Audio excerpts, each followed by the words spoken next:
The crystal chandeliers of Thornfield Hall cast razor-sharp shadows across marble floors as Duke Alaric Vane stood motionless in the center of the grand ballroom, watching 200 nobles pretend he didn't exist. They turned their backs with practiced elegance, conversations flowing around him like water around stone, their laughter deliberately loud, deliberately pointed. 3 months ago, these same people had prostrated themselves for his favor.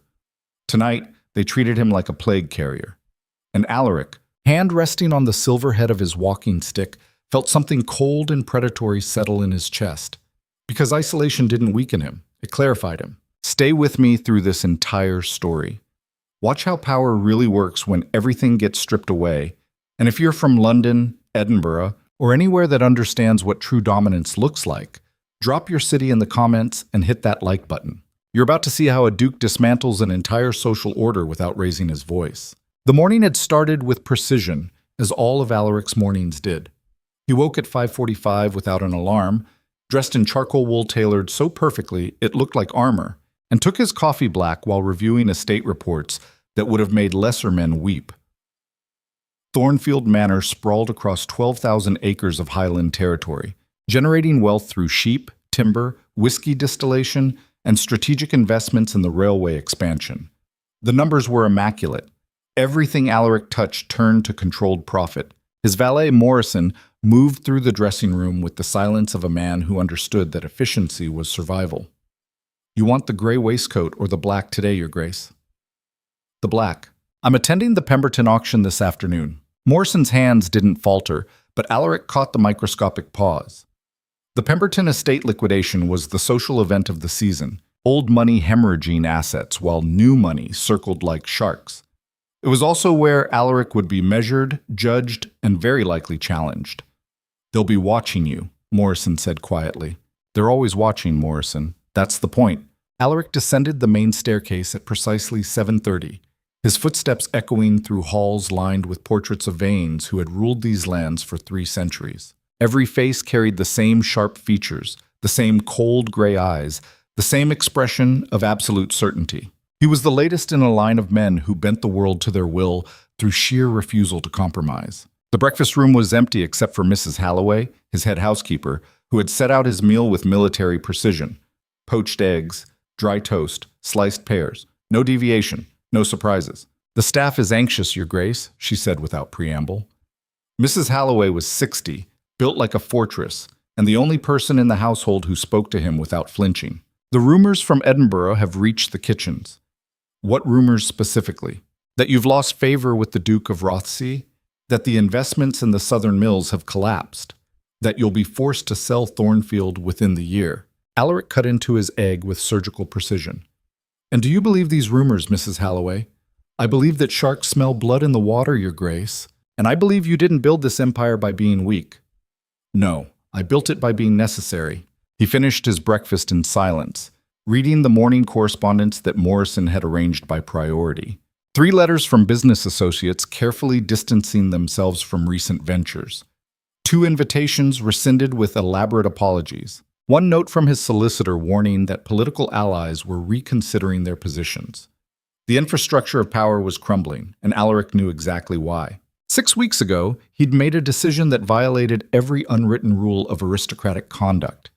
He'd shown interest in someone beneath his station, not a mistress, which would have been acceptable, not a business arrangement, which would have been understood. He'd looked at Lysandra Vale, a nobody ward living in the Ashford household, and seen something that made him pause. That pause had cost him everything. The Pemberton auction was held in the estate's ballroom, a vulgar display of wealth being picked apart by vultures in silk and diamonds. Alaric arrived exactly on time, stepping from his carriage with the confidence of a man who owned the ground he walked on.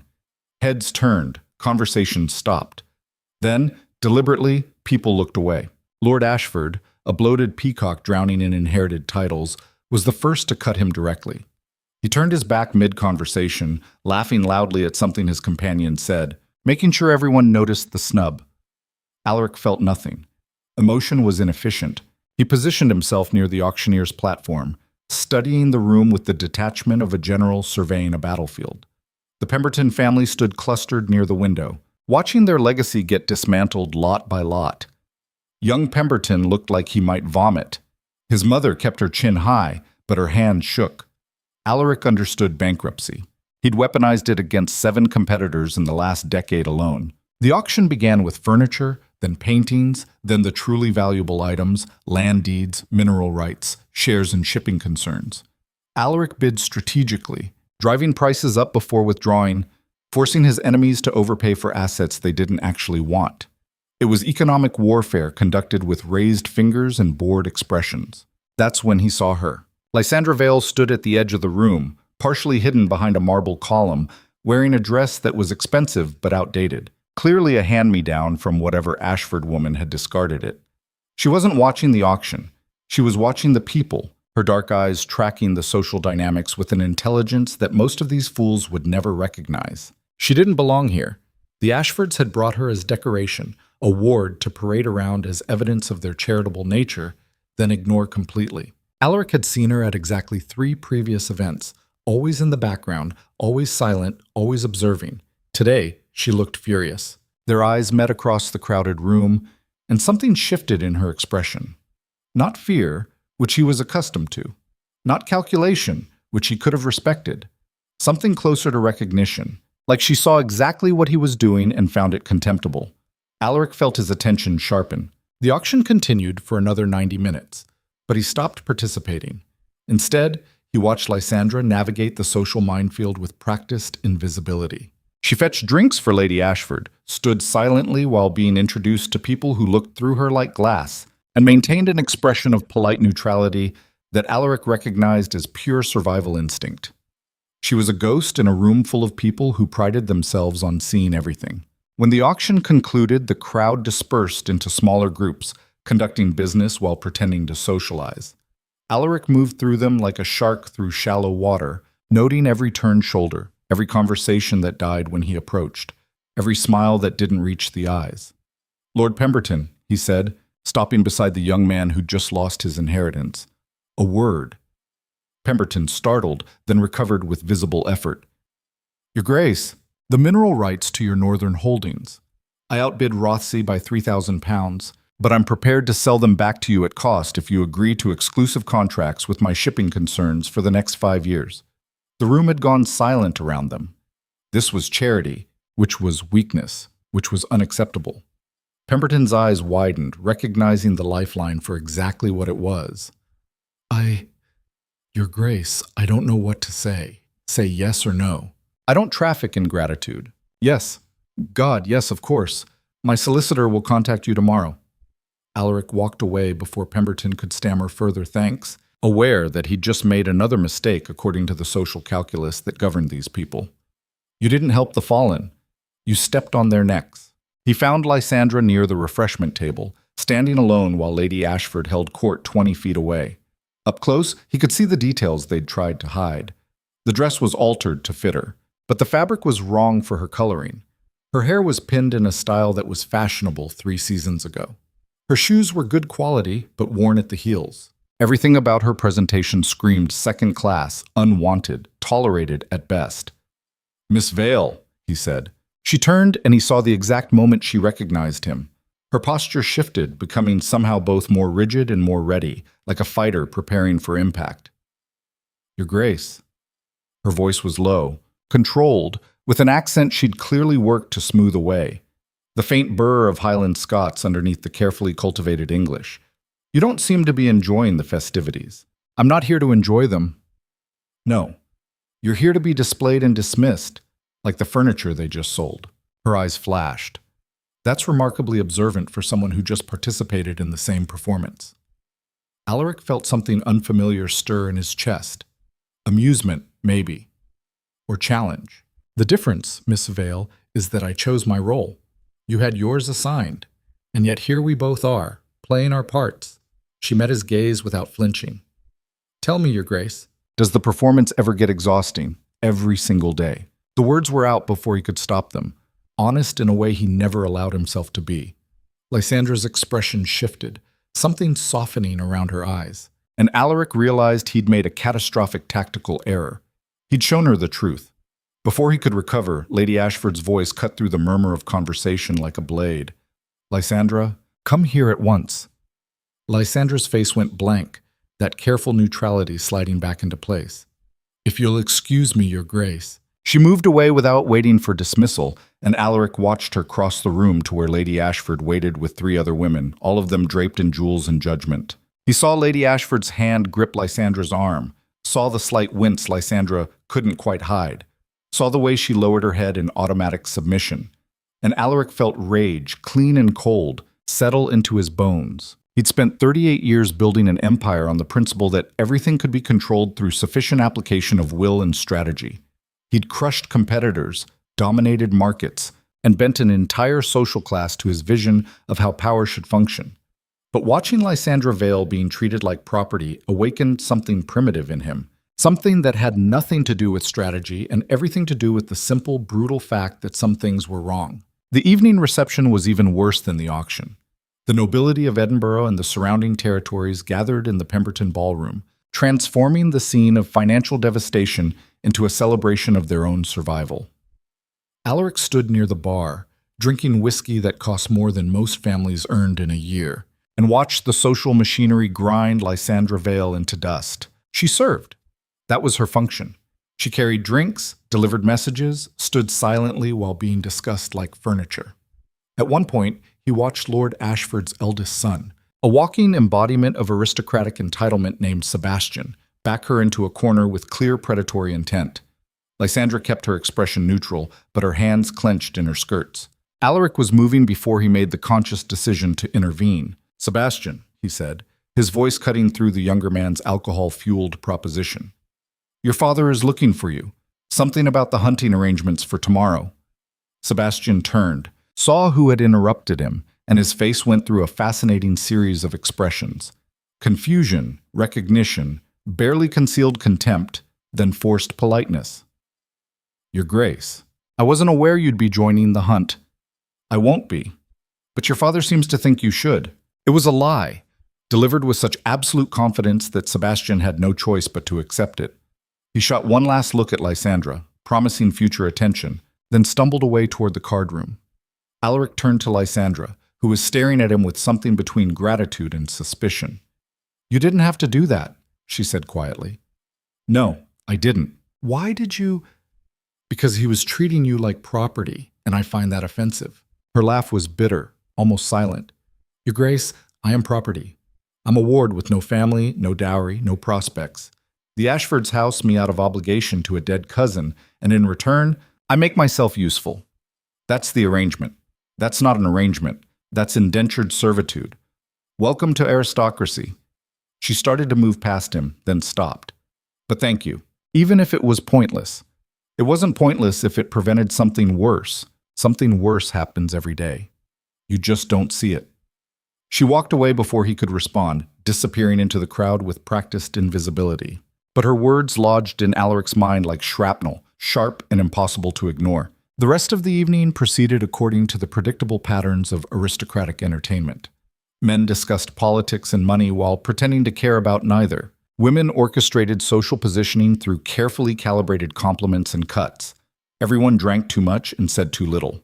Alaric participated minimally, his attention split between business conversations and tracking Lysandra's movements through the room. She was good at her role, he realized, efficient, unobtrusive, anticipating needs before they were voiced. The perfect servant wearing the costume of a lady. It was nearly midnight when he saw Lord Ashford grip her arm again, harder this time, his face flushed with drink and anger. Lysandra went very still, that particular stillness of someone who knows that resistance makes things worse. Alaric's control, already strained, fractured. He crossed the ballroom in seconds, his approach scattering conversations like birds from gunshot. Ashford looked up, saw him coming, and had the sense to look worried. "Release her," Alaric said quietly. "This is a private matter, Your Grace. The girl is my ward and my responsibility." "Then you're failing that responsibility spectacularly. Release her, now." The ballroom had gone silent. 200 people pretending not to watch while hanging on every word. This was scandal in real time, the kind of confrontation that would be discussed in drawing rooms for months. Ashford's grip tightened on Lysandra's arm. "You forget yourself, Vane. You may be a duke, but you don't dictate how I manage my own household." "I'm not dictating. I'm requesting. Once. Alaric's voice dropped to something dangerous. After that, I stopped being polite. The threat was clear, unambiguous, and completely inappropriate for the social context. Ashford's face went purple with rage and humiliation, but he released Lysandra's arm. She stumbled back, catching herself against the wall, and Alaric saw the finger-shaped bruises already forming on her pale skin. The rage became something incandescent. "Miss Vale will be returning to Thornfield Manor with me tonight," Alaric said, his eyes locked on Ashford. "You'll send her belongings tomorrow morning." "The hell she will," Ashford sputtered. "She's my ward, under my protection." Protection. Alaric's smile was a razor. "Is that what you call leaving bruises on a woman who can't defend herself? You have no right. I have every right. As of this moment, I'm assuming responsibility for Miss Vale's welfare and future. Any objections can be delivered to my solicitor along with documentation proving you're fit to manage anyone's well-being." Alaric paused, letting the implications sink in. "I suspect that documentation will be difficult to produce." The ballroom erupted in whispers, the sound building like a wave. This was beyond scandal. This was social suicide. A duke couldn't simply claim another noble's ward without process, without negotiation, without preserving the facade of propriety. But Alaric had stopped caring about facades. He turned to Lysandra, who was staring at him with wide eyes, her face unreadable. "Miss Vale, my carriage is waiting, unless you'd prefer to remain here." It was the only choice he could give her. Stay in a house that brutalized her, or trust a man who just destroyed his own reputation to remove her from it. Lysandra looked at him for a long moment, then at Lord Ashford, then at the crowd of aristocrats watching her humiliation become entertainment. "I'll get my cloak," she said quietly. The ride back to Thornfield Manor was conducted in absolute silence. Lysandra sat across from him in the carriage, still as stone, her hands folded in her lap over the bruises he'd seen forming. Alaric didn't attempt conversation. He just committed an act that would have consequences he couldn't yet calculate, and he needed to think. But thinking was difficult when she was right there, close enough to touch, radiating a combination of fear and defiance that made his strategic mind shut down in favor of something more primitive. "Why did you do that?" she finally asked, her voice barely audible over the sound of horses and wheels. "Because it was necessary." "That's not an answer. It's the only answer I have right now." She was quiet for another moment, then, "You've destroyed yourself for someone you don't even know." "Yes. Why?" Alaric looked out the window at the darkness rushing past, the highland landscape reduced to shadows and moonlight. "Because power without purpose is just brutality. And I've spent enough years being brutal." That's a very convenient philosophy for someone who just enjoyed being brutal to Lord Ashford. "I didn't enjoy it." He turned to meet her eyes. "I found it necessary." "There's a difference." "Is there?" "Yes. Enjoyment implies a lack of control. I'm always in control." Her laugh was sharp, almost painful. "You just eviscerated your social standing and reputation to rescue a ward you've spoken to twice." That doesn't sound controlled. She wasn't wrong. And that realization was more unsettling than anything that had happened in the ballroom. The carriage rolled through Thornfield's gates just after 1 a.m, entering an estate that represented 3 centuries of vain dominance. The manor house rose against the night sky like a fortress, all stone and sharp angles, windows glowing with carefully maintained light. Mrs. Halloway met them at the entrance, her face revealing nothing. "Your Grace, Miss Vale, I've prepared the blue guest suite. Thank you, Mrs. Halloway." Alaric helped Lysandra down from the carriage, noting how she winced when his hand touched near the bruises. "Miss Vale will be staying with us indefinitely. Please ensure she has everything she requires." "Of course, Your Grace." Lysandra stood in the entrance hall, looking simultaneously overwhelmed and wary. This house was larger than Ashford Manor, grander, more imposing. Everything about it screamed power and control. "I don't understand what's happening," she said quietly. "Neither do I." Alaric removed his gloves with precise movements. "But we'll determine that in the morning. For now, you should rest. Just like that, I'm supposed to just trust you." "No, you're supposed to survive tonight, and tomorrow we'll discuss terms." "Terms? I'm not in the habit of indefinite charity, Miss Vale. You'll need a position here, a purpose. We'll negotiate something that benefits us both." He saw the moment understanding dawned in her eyes, followed immediately by fury. Oh. So I went from one prison to another just with better furniture and a duke who thinks he's entitled to… Stop. Alaric's voice cut through her accusation like ice. I'm offering you employment, not exploitation. If you want to leave tomorrow, I'll provide you with funds and references. If you want to stay, we'll establish clear boundaries and compensation. This is a business arrangement, nothing more. Then why did you do it? Her voice shook slightly. Why risk everything if it's just business? Because sometimes the business of being human matters more than the business of being powerful. The words hung between them, honest and raw, and Alaric saw Lysandra's expression shift from anger to something more complex. Confusion, maybe. Or the beginning of trust. Mrs. Holloway will show you to your room, he said, stepping back to create distance. We'll discuss everything else in the morning. Lysandra nodded slowly, then followed the housekeeper up the grand staircase, looking back once with eyes that promised she wasn't done questioning him. Alaric stood alone in the entrance hall of his ancestral home, surrounded by portraits of men who'd never questioned the order of things, and wondered if he'd just made the most strategically brilliant or catastrophically stupid decision of his life. Outside, the first hints of dawn began to touch the Highland sky, and somewhere in Edinburgh, the machinery of aristocratic revenge was already beginning to turn. Alaric didn't sleep. He stood in his study watching dawn break over the Highlands, whiskey untouched on the desk beside him, while his mind calculated the damage from last night's decision. By noon, every drawing room in Edinburgh would be dissecting his behavior. By evening, the social consequences would begin manifesting in withdrawn investments, broken alliances, and carefully worded letters explaining why certain doors were now closed to him. He'd spent 2 decades building an empire on the principle that emotion was weakness and control was everything. In one impulsive moment, he'd violated both rules for a woman he barely knew. The question wasn't whether he'd made a mistake.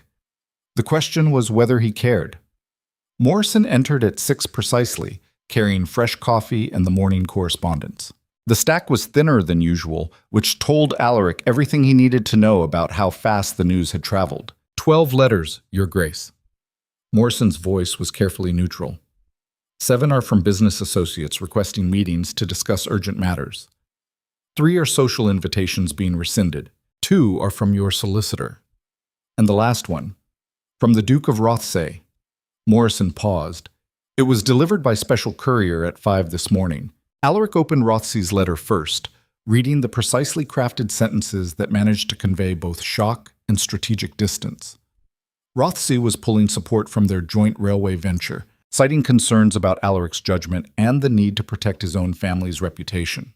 The letter concluded with a single line that was pure aristocratic knife work. One hopes you find whatever you were seeking worth the price you will undoubtedly pay. The railway deal represented 18 months of negotiation and would have generated returns exceeding £200,000 over the next decade. Rothsay's withdrawal would cause a cascading failure through multiple connected investments. Alaric set the letter aside and opened his solicitor's correspondence. The first was a dry recitation of immediate legal concerns about assuming responsibility for Lysandra without proper documentation or Ashford's formal consent. The second was more direct. You have made yourself vulnerable to attack from every direction. Whatever your reasons, I hope they were extraordinary because the consequences will be. They were extraordinary. That was the problem. He was reviewing the third letter, a thinly veiled threat from Lord Pemberton's creditors, when Mrs. Holloway knocked and entered without waiting for permission. Miss Vale is awake, Your Grace. She's requesting to speak with you. Send her to the breakfast room in 20 minutes. Mrs. Holloway hesitated, which was unusual enough to make Alaric look up. Your Grace, the staff is asking questions about Miss Vale's status in this household, about what happened last night. Tell them that Miss Vale is under my protection and will be treated with the same respect they show me. Anyone who has concerns about that arrangement should speak with me directly, and if they don't find that explanation sufficient, then they're welcome to seek employment elsewhere. Alaric returned his attention to the letters. I pay well enough to purchase discretion, Mrs. Holloway. If that's no longer true, adjust the wages accordingly. She left without further comment, and Alaric allowed himself a moment of grim satisfaction. At least some things could still be controlled through simple application of money and authority. He found Lysandra in the breakfast room, standing near the window overlooking the estate gardens. She'd changed from last night's ruined dress into something Mrs. Holloway must have provided, a simple morning gown in deep blue that actually fit her properly. Without the Ashford hand-me-downs, she looked younger, more uncertain, but also somehow more present. She turned when he entered, and he saw the bruises on her arm had darkened overnight, vivid purple-black against pale skin. The rage returned, immediate and uncontrolled. "Did Ashford do that regularly?" Alaric asked, his voice colder than he'd intended. "Define regularly. More than once. Then yes." Lysandra's tone was matter-of-fact, like she was discussing the weather. Usually when he'd been drinking, sometimes when Lady Ashford was displeased with something and needed someone to blame. Their son Sebastian had his own methods of asserting authority, and no one intervened. Why would they? "I'm property, Your Grace. We established that last night. Stop calling yourself property." "Then what should I call myself?" "A charity case. A project. A miscalculation that's currently destroying your social standing." Alaric poured coffee with deliberate calm, using the ritual to control the impulse to put his fist through the wall. "You're a woman who deserved better than what you were receiving. That's sufficient definition for now. That's not an answer, that's evasion. Then here's a direct answer." He met her eyes across the breakfast table. "I don't know what you are yet, but I know what you're not." And that seemed like enough reason to remove you from a situation that was objectively abusive. Lysandra sat down slowly, studying him with an intensity that made him uncomfortably aware of how little he understood his own motivations. "You risked everything for objectively abusive. That's the most emotionally constipated heroism I've ever witnessed. I'm not a hero, Miss Vale. I'm a pragmatist who occasionally makes decisions based on principle instead of profit. And how's that working out for you so far?" Alaric handed her the morning correspondence, watching her expression shift as she read through the wreckage of his carefully constructed alliances. By the time she finished Rothsey's letter, her face had gone pale. "This is devastating," she said quietly. "The railway alone. Your Grace, you've destroyed yourself. Not destroyed, damaged. There's a difference. You're splitting hairs while your empire burns. Empires can be rebuilt." Alaric took the letters back, stacking them with precise edges. "Principles, once compromised, tend to stay broken." She stared at him like he was speaking a foreign language. "Why do you talk like that? Like everything is a chess move and emotions are just inconvenient variables. Because in my experience, that's exactly what they are. Then why did you violate your own rules for me?" The question hit harder than any business loss or social consequence. Alaric set down his coffee cup, meeting her gaze with the same unflinching directness he used in negotiations. "Because watching you be brutalized while maintaining that careful, neutral expression made me realize that control without purpose is just another form of cowardice. And I've spent 38 years being a lot of things, but I've never been a coward. That's not an answer either. It's the only answer I have." Alaric stood, needing distance from her perception, from the way she saw through every carefully constructed defense. "Now, we need to discuss practical matters. You can't stay here indefinitely without a defined role. So we're back to terms and negotiations. We never left them. Everything is negotiation, Miss Vale. The only question is whether both parties understand what's actually being bargained." Lysandra's laugh was sharp, humorless. "Fine. Let's negotiate. What do you want from me? I want you to manage the household accounts and correspondence. Mrs. Halloway handles operations, but the administrative work has been accumulating. You'll have full authority over budget allocations and staff scheduling. You're offering me employment as a glorified secretary. I'm offering you legitimate power over a 12,000-acre estate and an annual budget that exceeds what most nobles see in a lifetime. If you think that's glorified anything, you don't understand what I'm giving you." She went very still, and he watched understanding dawn. "You're making me indispensable. I'm making you necessary. There's a difference. Indispensable suggests I can't function without you. Necessary means your removal would create problems I'd prefer to avoid." Alaric moved toward the door, then stopped. "Also, you'll need a wardrobe appropriate to your new position. I've arranged for a dressmaker from Edinburgh to visit this afternoon. I don't need charity clothing. It's not charity. It's proper compensation for an employee representing my household. Unless you'd prefer to continue wearing Mrs. Halloway's spare morning gowns." Lysandra's expression shifted through several emotions too fast for him to track, settling finally on something that looked almost like grudging respect. "You're very good at making everything sound like business. Because everything is business. Even kindness has a cost-benefit analysis. That's the saddest thing I've ever heard. That's the most honest thing you'll ever hear in aristocratic circles." Alaric opened the door, then paused. One more thing. You'll take your meals with me unless other arrangements are necessary. I won't have my staff thinking you're somehow lesser. That's going to create talk. Everything creates talk. At least this way we control the narrative. He left before she could respond, aware that he'd just created a situation that violated every social boundary while maintaining plausible deniability. Lysandra wasn't a mistress, wasn't family, wasn't technically a servant, which meant she existed in a categorical void that would drive the aristocracy insane trying to classify. Good. Let them struggle with ambiguity. The next 3 days unfolded with the mechanical precision of a carefully orchestrated disaster. Letters continued arriving, each one representing another fracture in Alaric's social and financial infrastructure. The whiskey distillery partnership dissolved. 2 shipping contracts were canceled. 3 minor nobles who owed him significant debts suddenly discovered legal technicalities that delayed repayment indefinitely. Alaric tracked each loss in the leather journal he kept for exactly this purpose, noting patterns, identifying which attacks were opportunistic and which were coordinated. Someone was organizing the response, turning his moment of principle into a systematic dismantling of his power base. He suspected Rothsey but couldn't prove it yet. Meanwhile, Lysandra transformed from uncertain ward into something considerably more dangerous, a competent administrator with a talent for seeing exactly where Alaric's household operations were inefficient. She reorganized the staff schedules, renegotiated contracts with local suppliers, and identified 3 separate instances where vendors had been overcharging for years.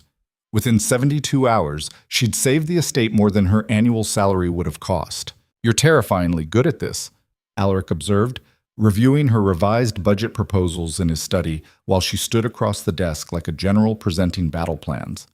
"I'm good at survival, Your Grace. This is just survival with better resources. You're good at seeing systems and exploiting their weaknesses. That's not survival, that's strategy." She met his eyes with that direct, unsettling gaze that made him feel simultaneously seen and exposed. "I learned from watching you. You treat every interaction like a negotiation, and every relationship like a power dynamic. It's very educational. That sounds like criticism. It's observation.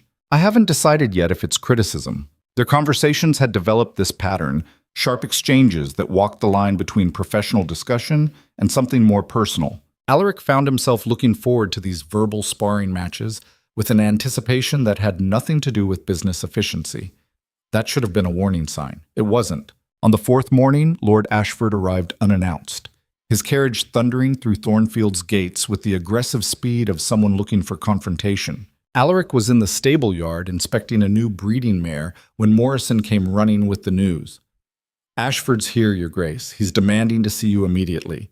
Did you offer him refreshment?" He declined, quite forcefully. "Then he's here for theater, not negotiation." Alaric handed the mare's lead to the stable master. "Have him shown to the blue drawing room. I'll be there shortly." He took his time, washing the stable dust from his hands, changing into a fresh shirt, making Ashford wait long enough to simmer, but not long enough to boil over completely.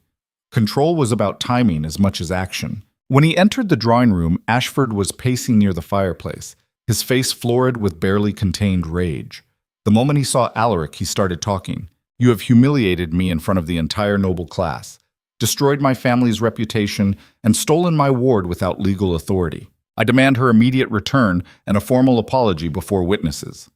Alaric sat in the leather chair near the window, deliberately casual. "No." Ashford's face went from red to purple. "This isn't a negotiation, Vane. That girl belongs to me.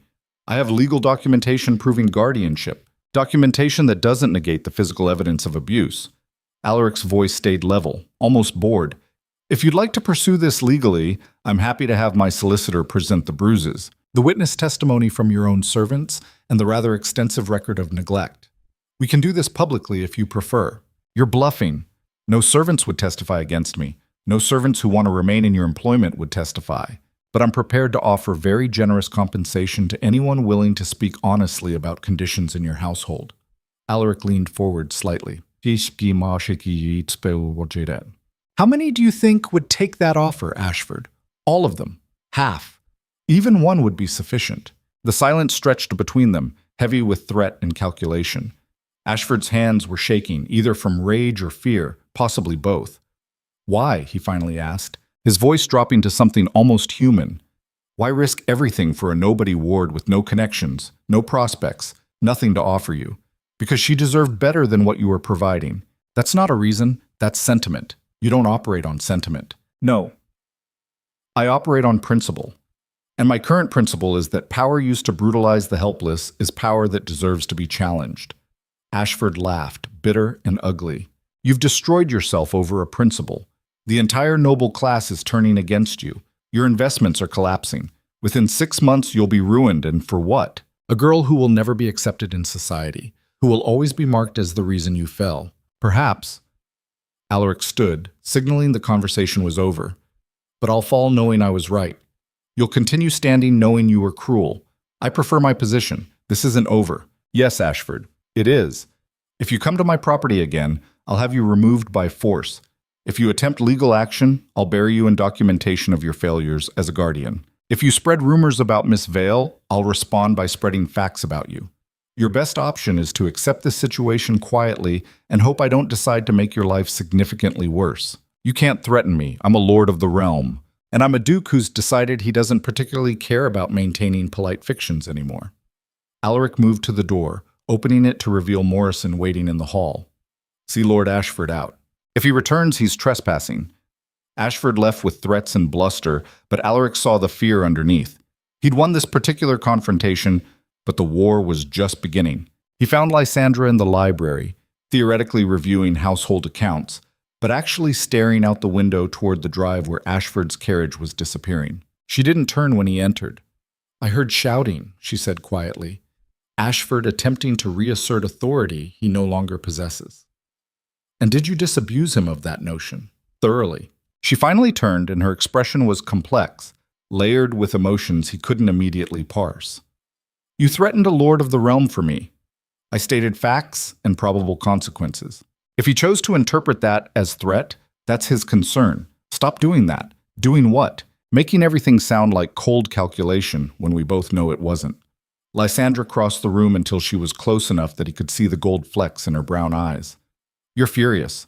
I can see it in how you're holding yourself, in your voice, in every controlled movement. You wanted to hurt him. Wanting and doing are separate things. But you wanted to. For me. Why? The question shouldn't have been difficult, but Alaric found himself struggling with an answer that didn't reveal too much. Because abuse offends my sense of order. Because you deserve basic human dignity. Because watching you suffer while maintaining that brave, blank expression made me want to burn his entire world down. The words came out more honest than he'd intended, raw in a way that violated every principle of emotional control he'd spent decades perfecting. Lysandra's eyes widened slightly, and he saw her absorb the admission, turning it over in her mind like a puzzle piece that didn't quite fit the picture she'd constructed. You care, she said, almost wonderingly. You actually care what happens to me. I care about justice. No. You care about me specifically. That's why this is destroying you. That's why you can't just walk away. Alaric felt something cold settle in his chest, the recognition that she was right, and that admission was dangerous. I don't know what you want me to say. I want you to stop pretending this is business. I want you to admit that something happened in that ballroom that was about more than principle and order. Lysandra stepped closer, close enough that he could smell lavender soap and something uniquely her. I want you to be honest. Honesty is overrated, says the man who just destroyed his reputation for it. They stood in the library surrounded by 3 centuries of vain history, and Alaric felt the weight of every ancestor who'd valued control over connection, power over passion, dominance over vulnerability. He could walk away right now, restore some professional distance, return to the comfortable isolation of pure strategic thinking. Instead, he said, I saw you standing in that corner with Sebastian backing you into the wall, and I wanted to break his spine. Not professionally, not strategically. I wanted to hurt him for touching you. And then I watched Ashford mark your arm, and I made a decision that violated every calculated principle I've lived by because the alternative was standing by while you suffered. So yes, Miss Vale, I care, specifically about you, and I don't know what to do with that. The admission hung between them like something physical, undeniable, and terrifying. Lysandra's expression shifted through shock, then something that might have been hope, then fear. That's the most terrifying thing you could have said, she whispered. I know. Because now this isn't just your problem. Now I have to decide what to do with the fact that a duke who treats emotions like battlefield liabilities just confessed he cares about me. Welcome to mutual vulnerability. It's deeply unpleasant. Her laugh was shaky, almost breaking. You're catastrophically bad at this. At what? At being human instead of strategic. I'm aware. Alaric stepped back, needing distance before he did something even more catastrophically human, like reaching for her. This is new territory for me, for both of us. Lysandra wrapped her arms around herself, suddenly looking younger and more uncertain. I don't know how to exist in a world where powerful men don't just take what they want. Then we'll figure it out together. Without taking, without assuming, just existing until we understand what this is. That's terrifying. Yes, and probably doomed. Almost certainly. But you're going to try anyway. Alaric met her eyes, seeing his own fear reflected back. Yes. I'm going to try anyway. The moment stretched between them, heavy with possibility and danger, until Morrison's polite cough from the doorway shattered it like glass. Your Grace, another letter from Edinburgh. Morrison's face was carefully neutral, but Alaric caught the tension underneath. This one is from the Duke of Rothsay. It was delivered by legal courier. Alaric took the envelope, noting the official seal. This would be the formal escalation. The coordinated attack moved from social pressure to legal threat. He broke the seal and read Rothsay's precisely crafted ultimatum. The letter outlined 3 demands. Publicly return Lysandra to Ashford custody with formal apology, dissolve their business partnerships with appropriate financial penalty, and submit to a formal review by the Noble Council regarding his fitness to maintain his title and holdings. Failure to comply within 1 week would result in coordinated legal action and a motion to strip him of his dukedom for conduct unbecoming a peer of the realm. It was comprehensive, vicious, and potentially effective. Alaric handed the letter to Lysandra, watching her face pale as she read. They can do this, she said quietly. They can actually take everything. They can try. Your Grace, this isn't bravado time. This is a coordinated attack from the highest levels of the aristocracy. You need to comply or you'll lose everything you've built. And if I comply, I lose something more important than buildings and titles. Me. Her voice was almost inaudible. You'll lose me. Alaric turned to face her fully, letting her see the absolute conviction in his eyes. I made a choice 4 days ago that I knew would have consequences. Those consequences are arriving exactly as predicted. The only question now is whether I have the courage to follow through. This is insane. You're choosing to be destroyed over a woman you barely know. I'm choosing to be the man I claimed to be when I walked into that ballroom. Everything else is just details. Lysandra stared at him, and he saw the exact moment she understood that he wasn't going to back down, wasn't going to calculate a safer path, wasn't going to choose preservation over principle. Her eyes filled with tears she refused to let fall. You're an idiot, she whispered. Probably. A catastrophically stupid, emotionally constipated idiot who's going to lose everything. Almost certainly. And I can't talk you out of this. No, Miss Vale, you can't. She crossed the distance between them in 2 steps and wrapped her arms around him, pressing her face against his chest while her shoulders shook with silent tears. Alaric stood frozen for a moment, his strategic mind completely offline, before his arms came up to hold her with a gentleness he didn't know he possessed. We're both going to regret this, she said into his shirt. Yes, but at least we'll regret it honestly. They stood together in the library while outside, the machinery of aristocratic revenge continued turning, building toward a confrontation that would require Alaric to choose between everything he'd built and everything he was becoming. And for the first time in his carefully controlled life, Alaric Vane discovered that the choice was already made. The week following Rothsay's ultimatum moved with the slow, inevitable momentum of an avalanche. Alaric watched his empire fracture in real time, each day bringing fresh evidence that the aristocracy had decided to make an example of him. 3 more business partnerships dissolved. His primary banker in Edinburgh sent a carefully worded letter explaining that the bank could no longer extend credit to someone facing potential loss of title. 2 servants gave notice, uncomfortable with the scandal attaching itself to the household. Alaric tracked each defection with clinical detachment, noting patterns and preparing contingencies. He'd built his fortune on the principle that everything could be controlled through sufficient application of strategy and will. The fact that this situation was spiraling beyond his control should have terrified him. Instead, he felt something approaching relief. Because control had always been a prison disguised as power, and watching it crumble revealed exactly how exhausting the performance had been. Lysandra worked beside him through those grinding days, managing correspondence and household operations with an efficiency that bordered on ruthless. She'd stopped asking him to reconsider, stopped pointing out the mounting losses, stopped trying to talk sense into a man who'd decided that principle mattered more than preservation. Instead, she simply worked, her presence a constant reminder of why he'd made this catastrophic choice in the first place. On the fifth day, Morrison entered the study with an expression Alaric had never seen on his valet's face before, something close to fear. "Your Grace, there's a visitor." He arrived without appointment or announcement. "Who?" "Your brother, Your Grace, Lord Edmund Vane." The world tilted slightly. Alaric set down his pen with careful precision, aware that his hand had gone completely steady, which meant he was more rattled than he'd realized. Edmund had been in London for the past 2 years, managing Vane interests in Parliament and cultivating political connections. They exchanged letters quarterly, maintained professional courtesy, and carefully avoided any topic that might expose the fundamental incompatibility of their worldviews. Edmund believed in tradition, hierarchy, and the divine right of aristocratic dominance. Alaric believed in results, regardless of methodology. They'd maintained an armed truce for decades based on mutual benefit and family obligation. His appearance now meant something had shifted. "Show him to the blue drawing room," Alaric said. "And Morrison, have Mrs. Halloway ensure Miss Vale is occupied elsewhere for the next hour. She won't like being managed, Your Grace. Then distract her diplomatically. This conversation doesn't need witnesses."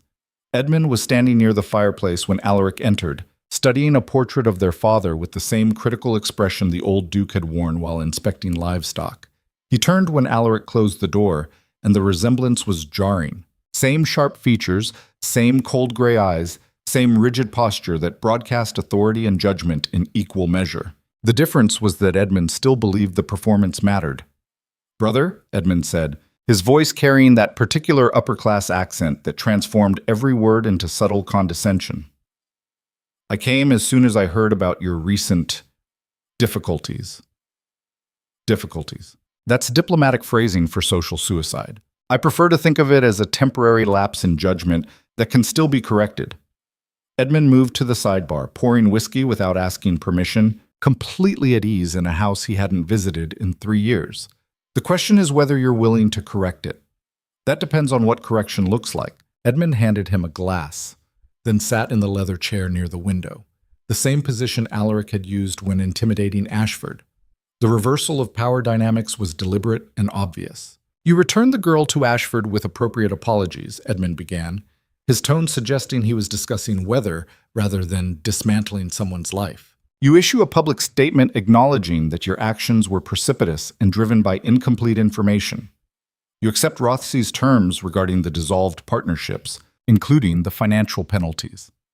And you submit to a formal review by the Noble Council, which will result in a strongly worded censure, but no actual loss of title or holdings. That's comprehensive." Alaric tasted the whiskey, noting it was from the 30-year reserve Edmund shouldn't have had access to. "What happens to Lysandra?" "The girl returns to Ashford custody. Her reputation is destroyed regardless. But Ashford might be convinced to provide minimal support if we compensate him appropriately." Edmund's expression didn't change. She becomes a cautionary tale.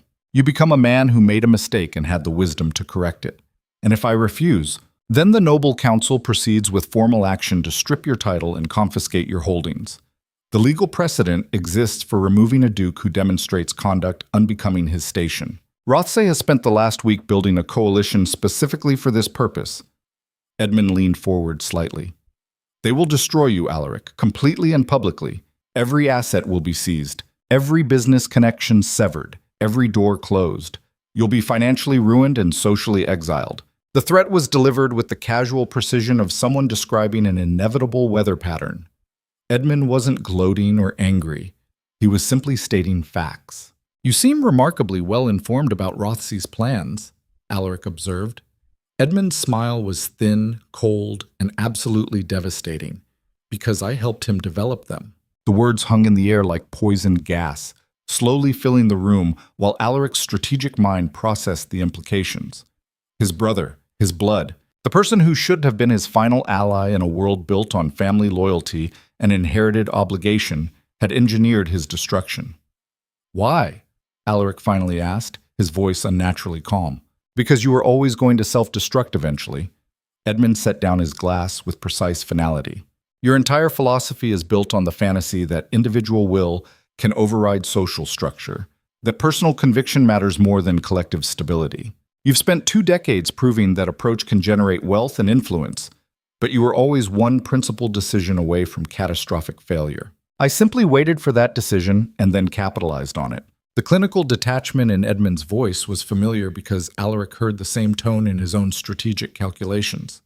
This was how they'd been trained, how their father had shaped them, how 3 centuries of vain dominance had conditioned them to think.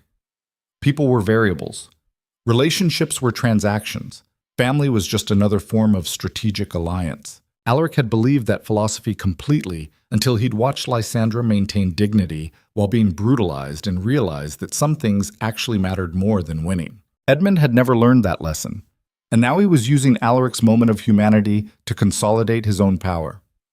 You want the title, Alaric said flatly. I want the family legacy protected from your increasingly erratic judgment.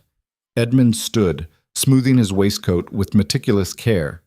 When the council strips your holdings, they'll need to transfer them to family. I've positioned myself as the stable alternative, the brother who understands proper conduct and traditional values. Within 6 months, I'll be Duke, and you'll be a cautionary tale about what happens when emotion overrides duty.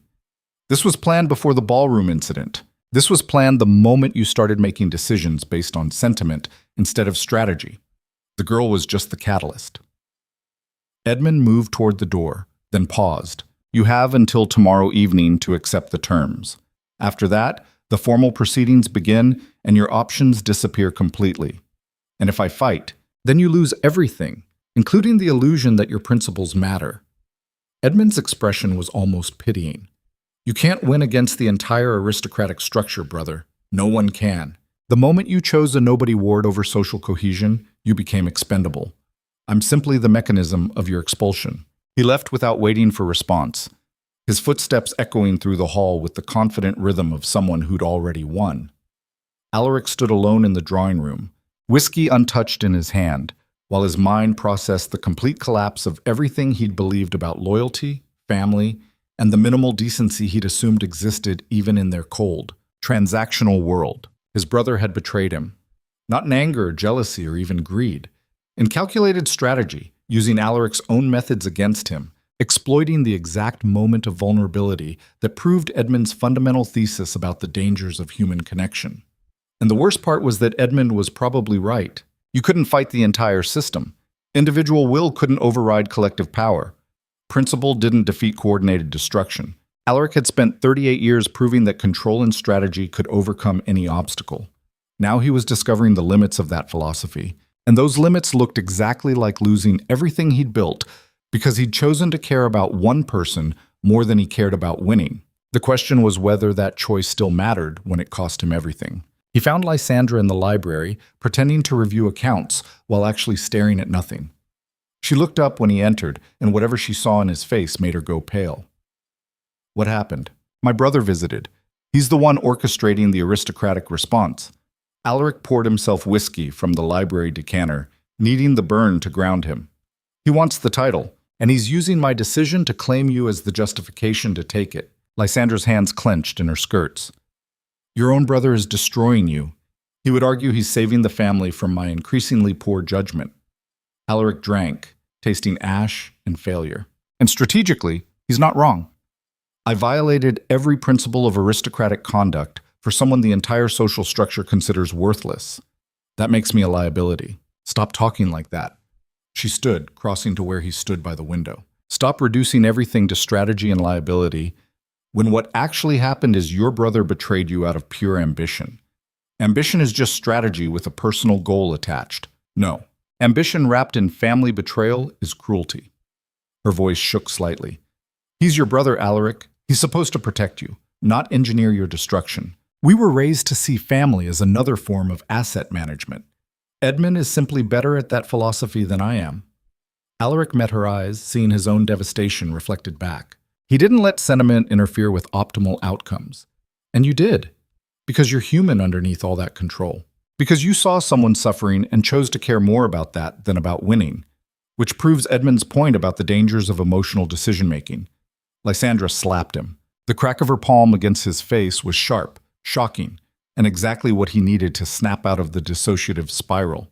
He stared at her, hand rising to his stinging cheek, while she glared at him with tears streaming down her face. "Stop doing that," she said, her voice breaking. "Stop making yourself smaller to fit their worldview. Stop pretending that caring about me was a mistake because it cost you power. You made a choice based on being a decent human being, and your brother is punishing you for it by being a complete monster. Those two things are not equivalent. From a strategic standpoint, I don't care about strategic standpoints." Lysandra grabbed his face with both hands, forcing him to look at her. "You saved me from people who were slowly destroying me. You gave me dignity and purpose and the first safety I've known in years. And yes, that cost you everything, but it also meant everything to me. So don't you dare reduce it to poor judgment just because your sociopathic brother is better at being cruel." The words hit like artillery fire, dismantling every defensive rationalization he'd been constructing.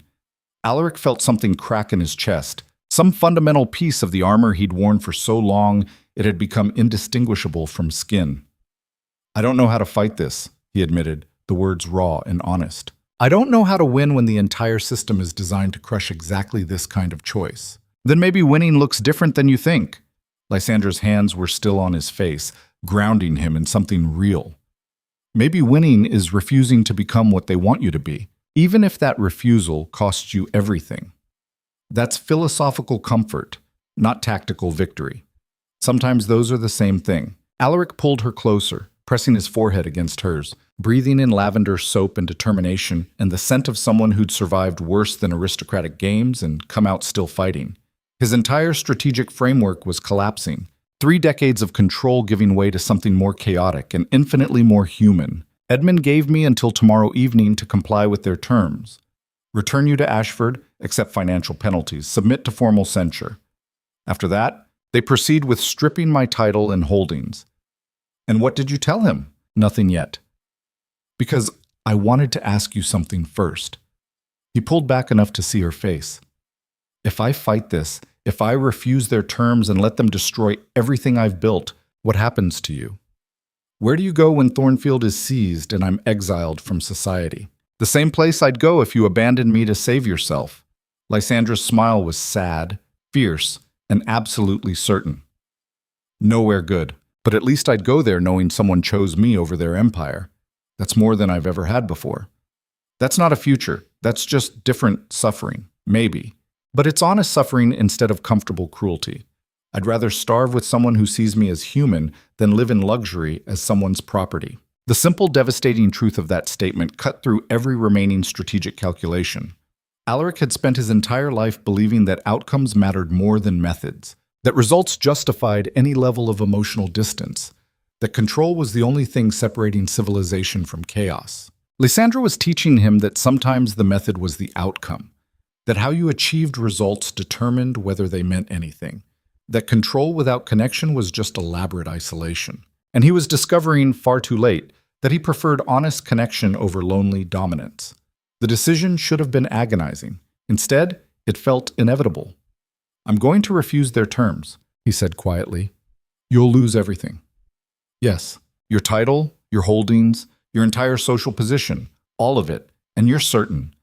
Lysandra searched his face like she was looking for doubt or regret. "Because once you make this choice, there's no walking it back. I've never been more certain of anything in my life." Alaric kissed her forehead, gentle and absolute.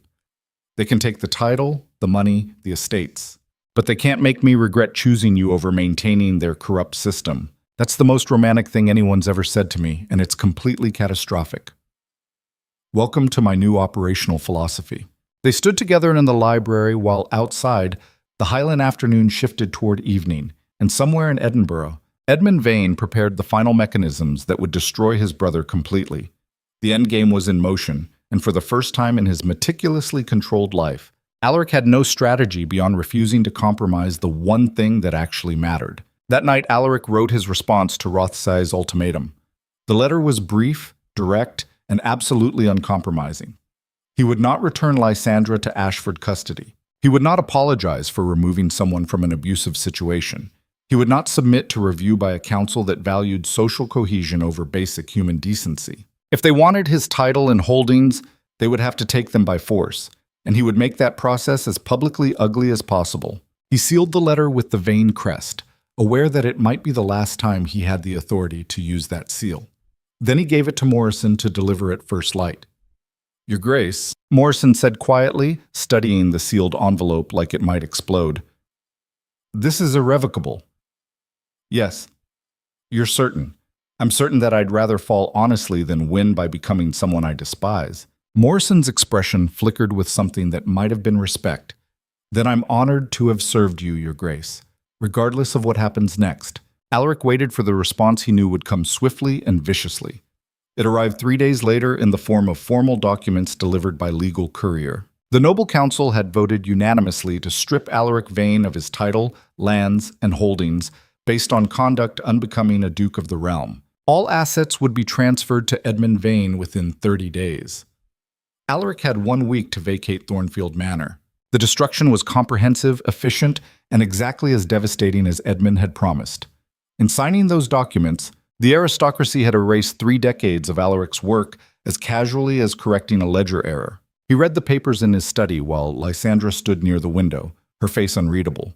Mrs. Halloway waited in the doorway, having already heard the news through whatever mysterious network housekeepers maintained. Morrison was organizing the staff, preparing them for the transition. Thornfield Manor, the symbol of Vane dominance for 3 centuries, would belong to Edmund by month's end, and Alaric would become exactly what the aristocracy had always secretly believed him to be: a pretender who'd risen too far, too fast, without proper respect for tradition and hierarchy. The interesting discovery was that he didn't actually care. "Well," Lysandra said quietly, "you're officially ruined, comprehensively. How does it feel?" Alaric considered this question seriously, examining his emotional state with the same analytical attention he'd once applied to business ventures. He'd lost his title, his fortune, his social position, and his family connection. Everything he'd spent 38 years building had been dismantled in less than 2 weeks. And what he felt, underneath the practical concerns about logistics and survival, was something approaching peace. "Liberating," he finally answered. "Terrifying and catastrophic and completely liberating. You're insane." "Probably. But I'm insane honestly, instead of controlled dishonestly. That seems like progress." Lysandra crossed to where he sat, studying his face like she was seeing him clearly for the first time. "You really don't regret it. I regret that my brother turned out to be a calculating sociopath. I regret that the system I believed in revealed itself to be fundamentally corrupt. I regret that good people like Mrs. Halloway and Morrison are going to suffer through this transition." Alaric pulled her into his lap, holding her close enough to feel her heartbeat. "But I don't regret choosing you. That's the one decision I'd make exactly the same way, even knowing it would cost you everything, especially knowing that, because it revealed what everything was actually worth." They sat together while the afternoon light faded, and Alaric felt the weight of 3 centuries of vain expectations finally lift from his shoulders. He'd failed by every metric his family valued. He'd violated every principle of aristocratic conduct. He'd chosen human connection over strategic dominance and paid the predictable price. And he'd do it again without hesitation, because the alternative was becoming his brother, and that fate was worse than any material loss. The next morning, Alaric began the practical work of dismantling his life. He sold his remaining personal assets, converting everything to cash that couldn't be seized as part of the estate transfer. He arranged for generous severance packages for every servant who'd remained loyal through the scandal. He wrote letters of reference for the staff, using his soon-to-be former title one last time to help them secure future employment.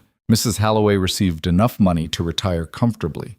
Morrison got a settlement that would support him for years. Even the stable hands and kitchen staff received compensation far beyond normal practice. "You're going to need that money," Lysandra protested, watching him sign another bank draft.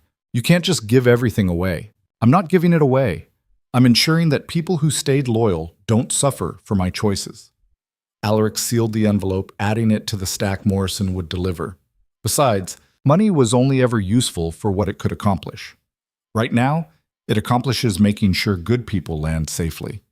And what about us? What do we land on? Uncertainty and whatever skills we can monetize. Alaric looked up from the desk, meeting her worried eyes. I have business experience and a reputation for brutal efficiency, even if it's currently attached to scandal. You have administrative skills and a talent for seeing systemic weaknesses. We'll survive. Survival isn't the same as living, no, but it's a foundation to build from. And this time we build something that's actually ours instead of inherited obligation. The week passed in a blur of logistics and finality. Edmund arrived with his solicitor and an appraiser, touring Thornfield with the cold efficiency of someone cataloging assets. He didn't speak to Alaric directly, conducting all communication through legal representatives, maintaining the fiction that this was business rather than family destruction. On the final day, Alaric stood in the entrance hall of Thornfield Manor, watching servants he'd employed for decades bow to Edmund instead. The transition of power was seamless, efficient, exactly the kind of strategic victory their father would have approved. Edmund caught his eye once across the crowded hall, and in that moment, Alaric saw the truth his brother had probably known for years. They weren't just different philosophically. They were fundamentally incompatible as human beings. Edmund had won because he was willing to destroy family for advancement. Alaric had lost because he discovered there were things more important than winning. The question was which one of them would regret their choice when enough time had passed for the consequences to fully manifest.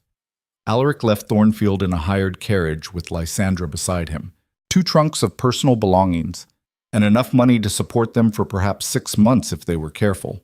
Everything else, the title, the estates, the carefully constructed empire, stayed behind with a brother who'd proven that blood meant nothing compared to ambition. "Where are we going?" Lysandra asked as the carriage rolled through gates Alaric had passed through thousands of times. "Edinburgh first. I have contacts there who might still honor business relationships, even if they won't acknowledge social ones. We'll secure lodging and assess options. And then we figure out what building a life looks like when you're not performing for an audience that fundamentally doesn't matter." Lysandra's hand found his in the space between them, squeezing gently. "That's either very wise or completely delusional. Probably both." Alaric squeezed back, watching Thornfield disappear behind them. "But at least it's honest."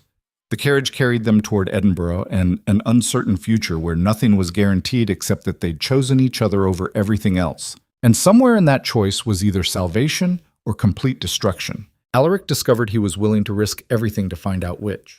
Edinburgh greeted them with rain and indifference.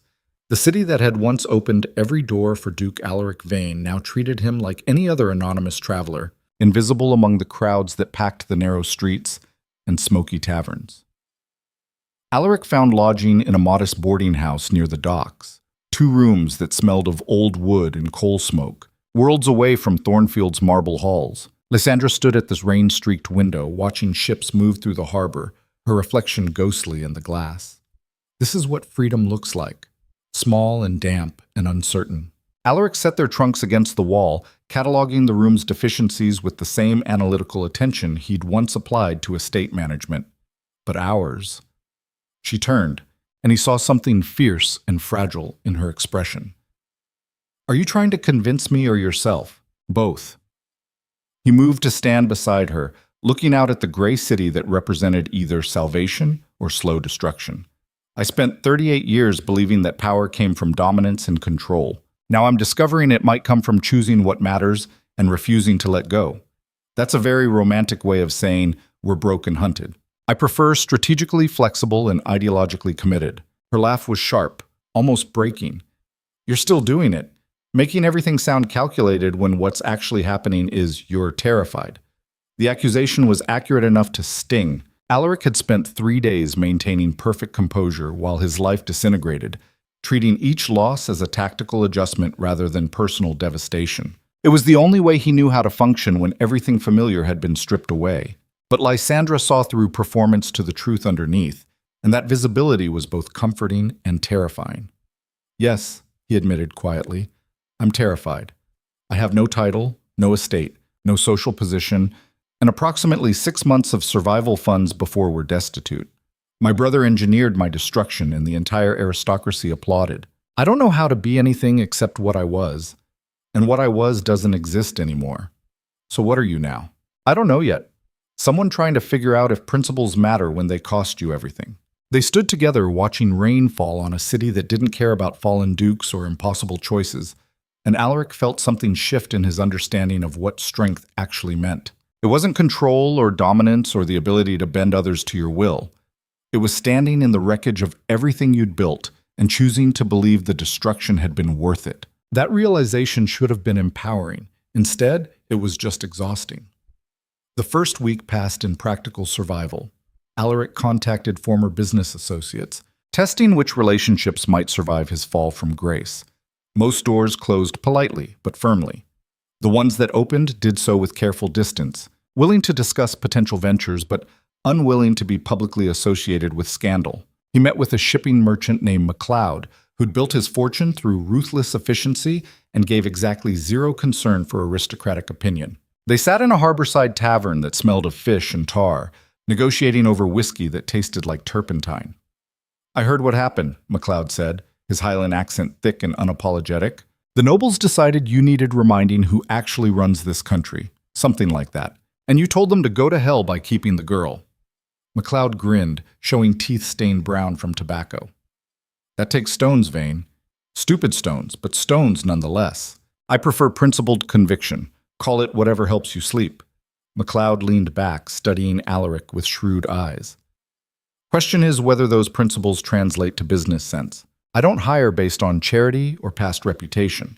I hire based on whether you can make me money. I tripled my estate's revenue in 8 years through strategic investment and operational efficiency." Alaric met his gaze without flinching. "I can do the same for your shipping concerns if you're willing to listen to methods that violate traditional approaches.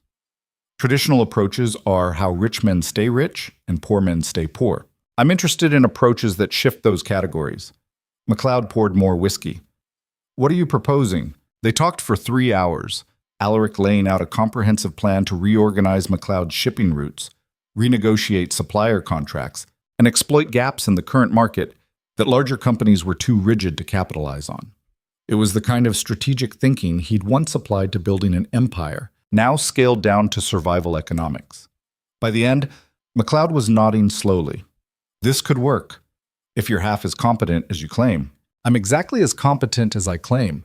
Arrogance isn't the same as inaccuracy." "Fair enough." McLeod extended his hand across the scarred table. 10% of profits for the first year. If your methods generate returns above 20%, we renegotiate. If they don't, you're out. Alaric shook, feeling the calloused grip of a man who'd built success through work rather than inheritance. Agreed. Walking back through Edinburgh's evening streets, Alaric felt something unfamiliar settle in his chest. Not victory exactly, more like the possibility of victory, earned through competence rather than inherited privilege. It was smaller than what he'd lost, but it was his in a way Thornfield had never been. Lysandra was waiting in their cramped rooms, reading by lamplight. She looked up when he entered, searching his face for news. "McLeod's willing to hire me. 10% of profits, renegotiable based on results. That's not much." "It's enough." Alaric removed his coat, hanging it on the hook by the door. Enough to survive. Enough to prove competence. Enough to build from. "You're really doing this, building from nothing.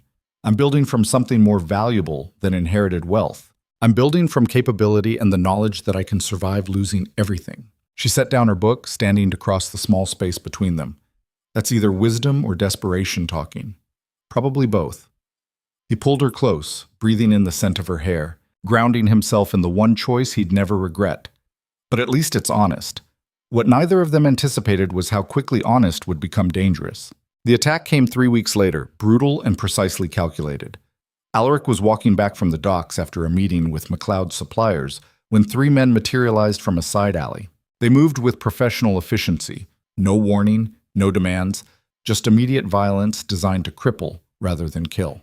The first blow caught him across the shoulders, driving him to his knees. The second hit his ribs, sharp pain exploding through his chest. He tried to fight back, years of fencing and boxing lessons translating poorly to street combat, but they were trained and he was outnumbered. One of them spoke while the others held him down, voice muffled by a scarf. "Message from Lord Edmund Vane. Leave Edinburgh. Take the girl and disappear. If you're still here in 1 week, the next visit won't be a warning." They left him bleeding in the alley, ribs screaming with every breath, face pressed against cobblestones that smelled of rot and horse dung. It took Alaric 10 minutes to get upright, another 20 to stumble back to the boarding house, each step a fresh lesson in humility and pain. Lysandra's scream when she saw him was pure horror. She got him into a chair, hands shaking as she examined the damage. 2 cracked ribs at least, extensive bruising, a gash above his eye that wouldn't stop bleeding. "Who did this?" she demanded, pressing a cloth against the wound with enough force to make him wince. "Edmund's people. Professional thugs delivering a message." "What message?" "Leave Edinburgh or the next beating kills me." Her hand stilled, and he watched fury replace fear in her expression. "He hired men to assault you. He hired men to remind me that exile only works if I actually leave." Alaric tested his ribs gingerly, cataloging damage. "Edmund wants me gone completely, invisible, erased from any context where I might rebuild influence. So we leave." "No." The word came out flat. "Absolute." And Lysandra stared at him like he'd lost his mind. "Alaric, they're going to kill you. Only if I stay visible and vulnerable.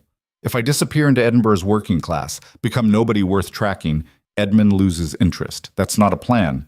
That's suicide. That's survival through strategic invisibility." Alaric stood slowly, ignoring the way his vision grayed at the edges. "Edmund expects me to run because running is what beaten dogs do. I'm going to stay and become so thoroughly unremarkable that hunting me becomes more expensive than ignoring me." "You're insane." "I'm adaptive. There's a difference." But even as he said it, Alaric felt something cold settle in his chest. Because this wasn't adaptation. It was defiance born from rage and humiliation, and the simple fact that he'd lost everything except his refusal to keep losing. Edmund had taken his title, his estates, his family connection, and now wanted to take even the possibility of rebuilding. And Alaric discovered that there were limits to how much a man could lose before something fundamental broke and reformed into something considerably more dangerous. The beating healed slowly. Alaric worked through the pain, meeting with MacLeod and implementing the shipping reorganization, while his ribs knit and bruises faded from purple to yellow-green. He moved carefully through Edinburgh, taking different routes, avoiding patterns, making himself difficult to track. Lysandra watched him with growing concern, seeing something shift in how he carried himself. The careful control was still there, but underneath it was something harder, sharper, less concerned with civilization and more focused on pure survival. "You're changing," she said one evening, watching him review shipping manifests with mechanical precision. "I'm adapting to new circumstances." "No. You're becoming someone who doesn't care about consequences." "I care about surviving long enough to make Edmund regret using violence as negotiation." Alaric set down the papers, meeting her worried gaze. "I spent 3 decades believing that civilization mattered, that rules and social structures served a purpose beyond control. Edmund proved that was a fantasy. So yes, I'm changing into someone who understands that survival requires matching your enemy's willingness to abandon restraint." That's terrifying. That's honest. The tension between them grew as Alaric threw himself into MacLeod's business with single-minded intensity. Within 6 weeks, he'd reorganized shipping routes, renegotiated supplier contracts, and identified 3 competitors whose operations could be undermined through strategic price manipulation. The profits jumped by 32%. And MacLeod started treating him less like an employee and more like a partner. But success came with visibility, and visibility attracted exactly the attention Alaric had been trying to avoid. The second attack was more sophisticated. They came at night, breaking into the boarding house while Alaric and Lysandra slept. This time they had knives, and the message was delivered with a blade against Alaric's throat. "Final warning," the lead attacker said, pressing steel hard enough to draw blood. "Lord Edmund is losing patience. Leave Edinburgh by week's end or we come back to finish this." "Tell Edmund," Alaric said, voice steady despite the blade, "that I'm not leaving. And if he sends you back, I'll be ready." The attacker laughed. "You're one man with no resources and no allies. What exactly will you be ready with?" "Sufficient motivation to make you regret taking this contract." They left without further violence, but the threat was clear. Edmund's patience had limits, and those limits were approaching rapidly. The question was what Alaric could actually do with no money, no influence, and no way to fight back against coordinated aristocratic violence. The answer came from an unexpected source. 3 days after the attack, a letter arrived at the boarding house, delivered by private courier. The handwriting was unfamiliar, the seal unmarked. Alaric opened it carefully, half expecting poison or further threats. Instead, he found an invitation. "Mr. Vane," the letter began, deliberately using his stripped title, "you don't know me, but I know what was done to you and why.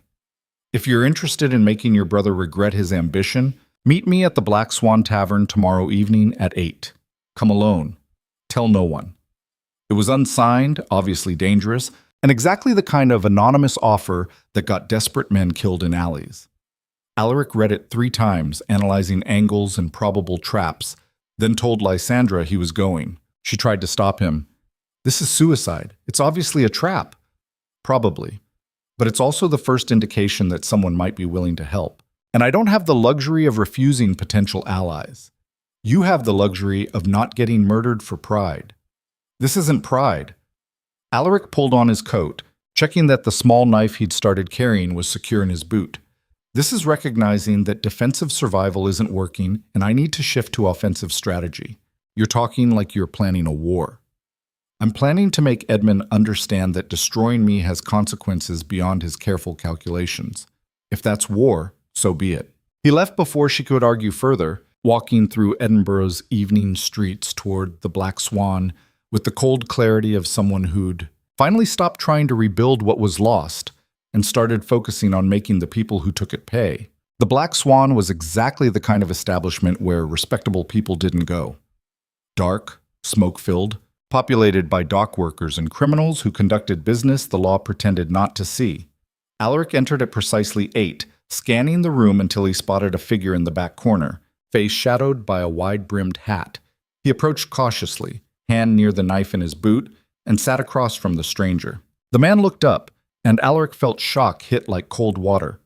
Because the face under that hat belonged to James Rothwell, the Duke of Rothesay's youngest son, the same aristocratic family that had led the campaign to destroy him. "Surprised," Rothwell said, his voice dry. "I'm surprised you came. I'm surprised you're not trying to kill me." Alaric kept his posture loose, ready to move if this turned violent. "Why would I kill the man who exposed my father for the corrupt manipulator he actually is?" Rothwell leaned back, studying Alaric with eyes that held neither pity nor contempt, just cold assessment. "You're a symbol, Vayan. Proof that the aristocracy will destroy anyone who threatens their comfortable hypocrisy, regardless of actual merit or capability. That's a very revolutionary sentiment from someone who benefits from that same aristocracy.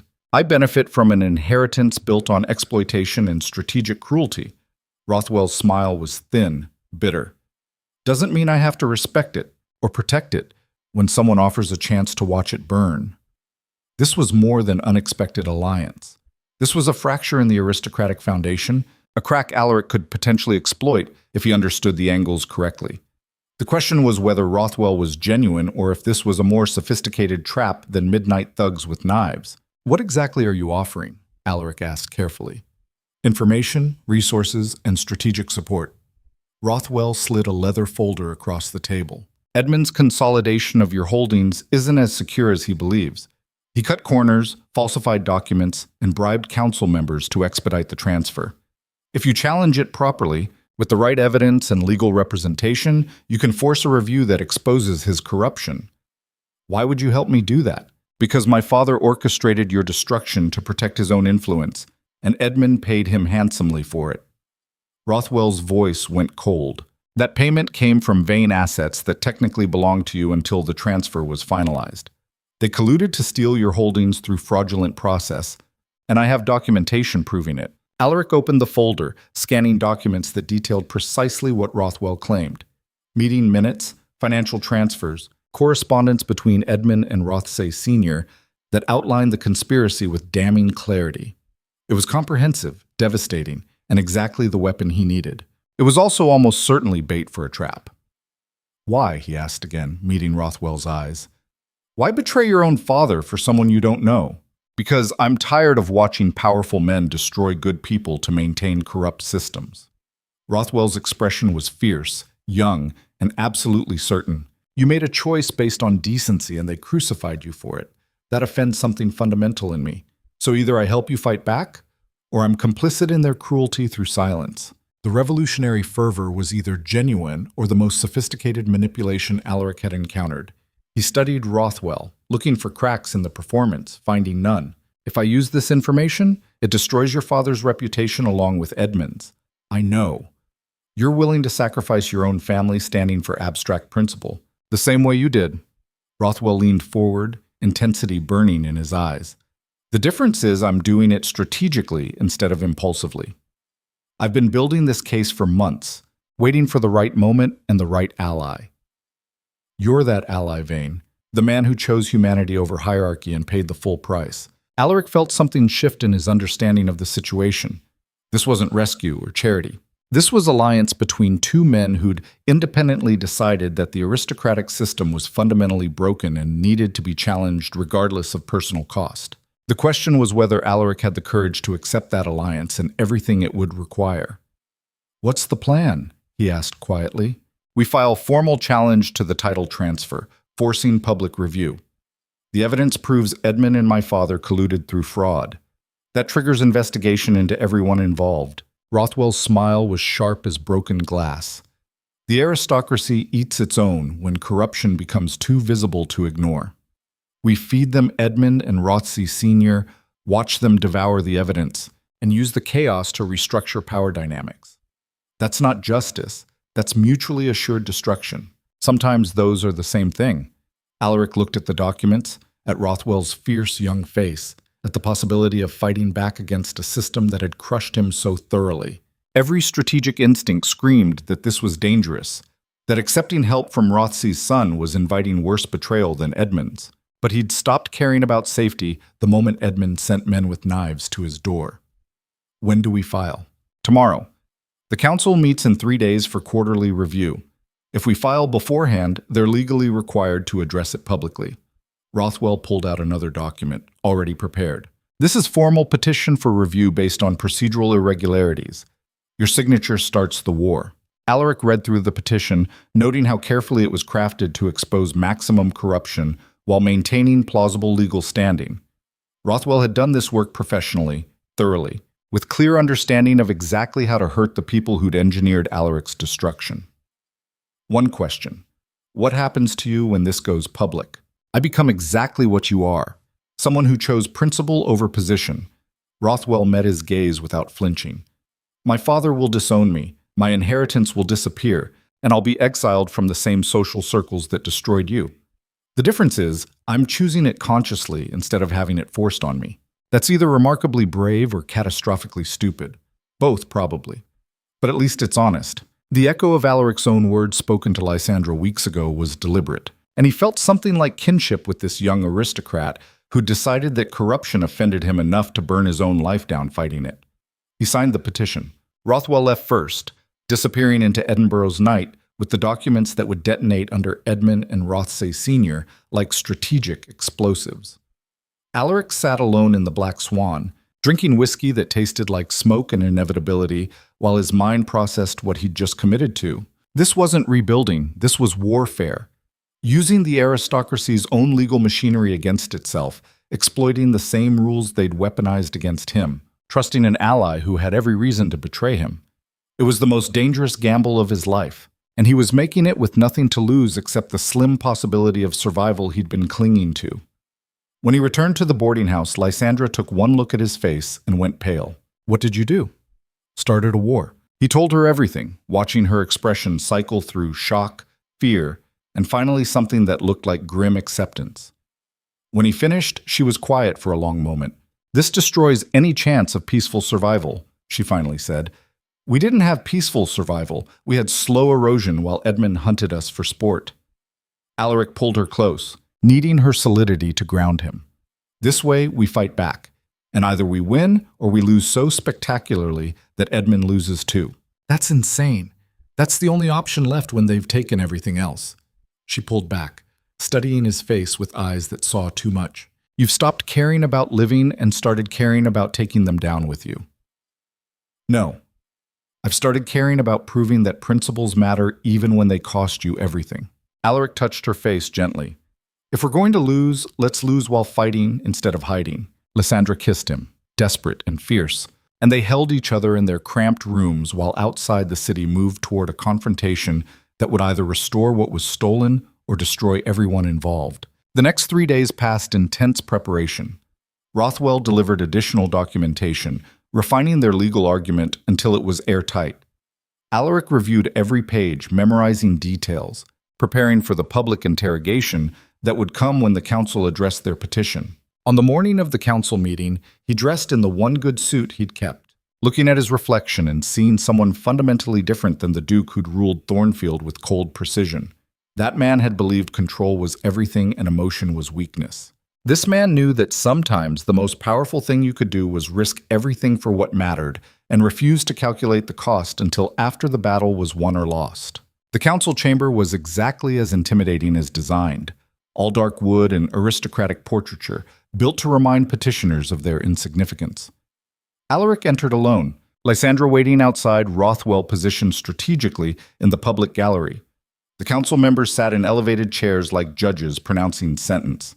Edmund was there, face carefully neutral, but Alaric caught the flash of rage in his brother's eyes when their petition was read aloud. Duke Edmund Vane, the council chairman began, you stand accused of fraudulent process in assuming your brother's holdings. How do you respond? Edmund stood with practiced dignity. These accusations are desperate fabrications from a disgraced former duke attempting to delay inevitable justice. Every process was followed properly.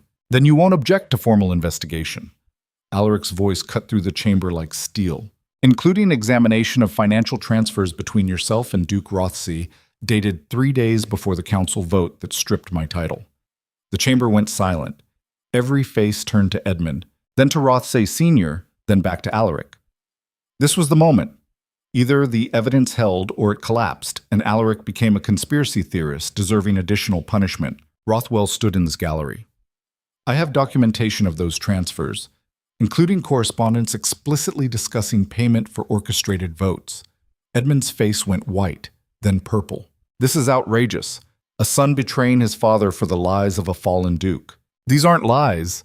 Rothwell's voice was clear, unwavering. These are facts supported by documents bearing your signature and my father's seal. Facts that prove you and Duke Rothsey conspired to fraudulently strip Alaric Vane of his holdings for personal profit. The chamber erupted, council members demanding to see evidence.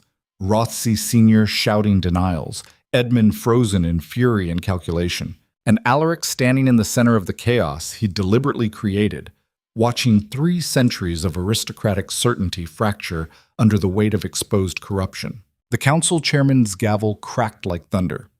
Order. We will examine this evidence immediately. All parties will remain present during review. They adjourned to private chambers where Rothwell presented his comprehensive documentation. Alaric watched Edmund's face as each damning piece was revealed, seeing his brother's careful strategy disintegrate in real time. Every falsified document, every bribed vote, every illegal transfer laid out with merciless clarity. By the time Rothwell finished, Edmund's political career was destroyed and Rothsey Sr. was facing criminal investigation. The chairman looked at Alaric with something between respect and horror. These accusations appear substantiated. Pending full investigation, we're freezing all transferred assets and suspending Duke Edmund's authority over Vane holdings. Edmund finally broke. You self-righteous fool! You've destroyed the family name for what? A nobody ward who'll never be accepted regardless. I destroyed the family name. Alaric's voice was cold, precise. You corrupted it. I'm simply exposing what you made it. Over a girl. Over the principle that power doesn't excuse cruelty. Over the idea that family means something beyond strategic alliance. Over basic human decency that you proved you never possessed. Edmund lunged across the chamber, and it took 3 council members to restrain him while he screamed threats and denials that convinced no one. Alaric watched his brother's breakdown with grim satisfaction, seeing the moment Edmund realized he'd lost everything the same way Alaric had. The difference was Edmund had lost through exposure of his own corruption, while Alaric had lost by choosing to do something right. Outside the council chambers, Lysandra was waiting with Rothwell. Her face was anxious until she saw Alaric's expression, then relief flooded her features. What happened? Edmund's destroyed. Rothsey's facing investigation. The title transfer is frozen pending full review. Alaric pulled her close, feeling something release in his chest. We won. Or at least, they lost as badly as we did. What happens now? Now we wait for formal investigation to conclude. If the evidence holds, the title and holdings revert to me. If it doesn't, we're exactly where we started. Rothwell cleared his throat. The evidence will hold. I made sure of it. Then why do you look worried? Lysandra asked. Because Edmund's not the type to accept defeat quietly. He's already planning retaliation, and it won't be legal or civilized. Rothwell met Alaric's eyes. You've won the battle. The war just started. Outside the council building, Edinburgh continued its indifferent existence, unaware that the aristocratic order had just fractured along lines of corruption and principle. And somewhere in the city, Edmund Vane was discovering what men became when they lost everything, and decided that if they were going down, they'd take everyone responsible with them. The real fight was about to begin. The victory lasted exactly 4 hours. Alaric was walking back to the boarding house with Lysandra and Rothwell, discussing legal strategy and timeline for asset restoration, when the first explosion shattered the evening calm. The sound came from the harbor district, a deep concussive boom that rattled windows and sent birds screaming from rooftops. They ran toward the docks, joining crowds of workers and merchants flooding the streets, and found McLeod's primary warehouse engulfed in flames. The building where Alaric had stored shipping manifests and reorganization plans, where he'd begun rebuilding credibility and competence, was collapsing into ash and smoke. McLeod stood at the edge of the fire line, face illuminated by orange destruction, and when he saw Alaric, his expression went from shock to cold fury. Someone paid good money to burn me out. Professional job, accelerants placed precisely to maximize damage. He turned, meeting Alaric's eyes directly. This your brother's work. Alaric watched 6 months of careful rebuilding turn to smoke and understood exactly what Edmund had done. Unable to win legally, unable to maintain his fraudulent claim to Vane holdings, his brother had shifted to pure scorched earth strategy. If Edmund couldn't have power, he'd ensure Alaric couldn't rebuild it. This is my fault, Alaric said quietly. I brought this on you. Damn right you did. McLeod's voice was harsh, but not entirely unsympathetic. Question is what you're going to do about it. The answer should have been obvious. Apologize. Distance himself from McLeod, prevent further damage to someone who'd given him a chance when no one else would. That was the rational, strategic choice that protected everyone except Edmund. But Alaric had stopped making rational choices the night he'd chosen Lysandra over his entire empire, and he wasn't about to start prioritizing safety over principle now. I'm going to end this, he said, permanently. McLeod studied him for a long moment, then nodded slowly. Then you better move fast, because men who burn warehouses don't stop at property. The second attack came at midnight. Alaric woke to the smell of smoke and kicked the door open to find the boarding house hallway filled with flame. Someone had set fires on every floor, trapping residents in a death box designed to kill everyone inside. He grabbed Lysandra, shaking her awake while smoke thickened around them. We need to move now. They made it to the window, climbing onto the roof while below them people screamed and flames roared through cheap wood construction. Rothwell appeared from an adjacent building, having escaped through similar desperation, and together they watched the boarding house collapse into burning rubble. 17 people died in that fire. Alaric stood in the street surrounded by survivors and corpses and felt something fundamental break inside his chest. Because these weren't aristocrats playing power games. These were dock workers and servants and ordinary people who'd had the misfortune of living in the same building as someone Edmund wanted dead. This was the cost of principle taken to its logical extreme. Not just personal sacrifice, but collateral damage spreading outward to destroy everyone in proximity to the conflict. He's escalated beyond reason, Rothwell said quietly, watching rescue workers pull bodies from the wreckage. This isn't political maneuvering anymore. This is murder. Edmund's always been willing to kill, Alaric replied, his voice empty of everything except cold recognition. He just used to do it through legal mechanisms and social pressure. Now he's being honest about what he actually is. What are you going to do? Alaric looked at the burning building, at Lysandra's soot-streaked face, at the bodies being laid out in the street, and felt the last restraints of civilized behavior fall away. His entire life had been built on the principle that control and strategy could overcome any obstacle. That measured response and calculated planning would always defeat emotional reaction. Edmund had just proved that philosophy was a fantasy maintained by people who'd never actually faced someone willing to burn the world rather than lose. I'm going to give him exactly what he's asking for, Alaric said. Unrestrained confrontation without rules or mercy. That's suicide. Probably. But it ends this before more innocent people die because my brother can't accept defeat. There was a peculiar freedom in finally abandoning all pretense of civilization. Alaric had spent decades believing that the difference between aristocrats and criminals was self-control and adherence to social codes. Now he understood that the only real difference was how honestly they pursued violence when their interests were threatened. Edmund had always been a predator, wearing gentleman's clothing. Alaric had just been slower to shed the costume. He spent the next day hunting information with single-minded intensity. Where Edmund was staying, who he'd hired, what resources remained at his disposal. The answers came from predictable sources: tavern gossip, paid informants, servants who'd been dismissed when Edmund's fortune started collapsing and held grudges worth monetizing. By evening, Alaric had a comprehensive picture. Edmund was holed up in a rented townhouse near the financial district, surrounded by hired muscle and making increasingly desperate plans to flee Edinburgh before the council investigation reached criminal charges. He had perhaps 72 hours before arrest became inevitable, which meant the final confrontation had to happen now, before law imposed structure on what needed to be resolved through pure, brutal honesty. Lysandra tried to stop him. This is exactly what he wants. You walking into an ambush driven by rage. I'm not driven by rage. Alaric checked the pistol he'd acquired through MacLeod's less legal connections, familiar weight settling in his palm.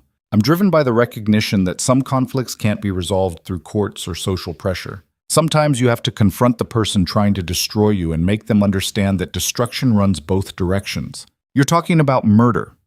I'm talking about ending a threat that's already killed 17 innocent people and won't stop until one of us is dead. There's a difference between murder and necessary violence, not in the eyes of the law. I stopped caring about the law's opinion when it was weaponized to strip everything I'd built. Alaric holstered the pistol, then turned to face her fully. I know this is wrong by every civilized standard. I know it makes me no better than Edmund in a lot of ways. But I also know that if I don't end this tonight, he kills you tomorrow, and I can't live with that possibility. Lysandra's eyes filled with tears she refused to let fall. Then I'm coming with you. Absolutely not. You don't get to make that choice. She stepped closer, fierce and terrified. You don't get to decide my safety is worth more than yours. We've been in this together since the ballroom. And we stay together now. The argument was both pointless and oddly comforting, because she was right. He'd claimed they were partners, that he'd chosen her as an equal, and now he was trying to revert to protective dominance the moment actual danger materialized. That made him a hypocrite, which was somehow less offensive than being a liar. Fine. But you stay behind me, and if shooting starts, you run.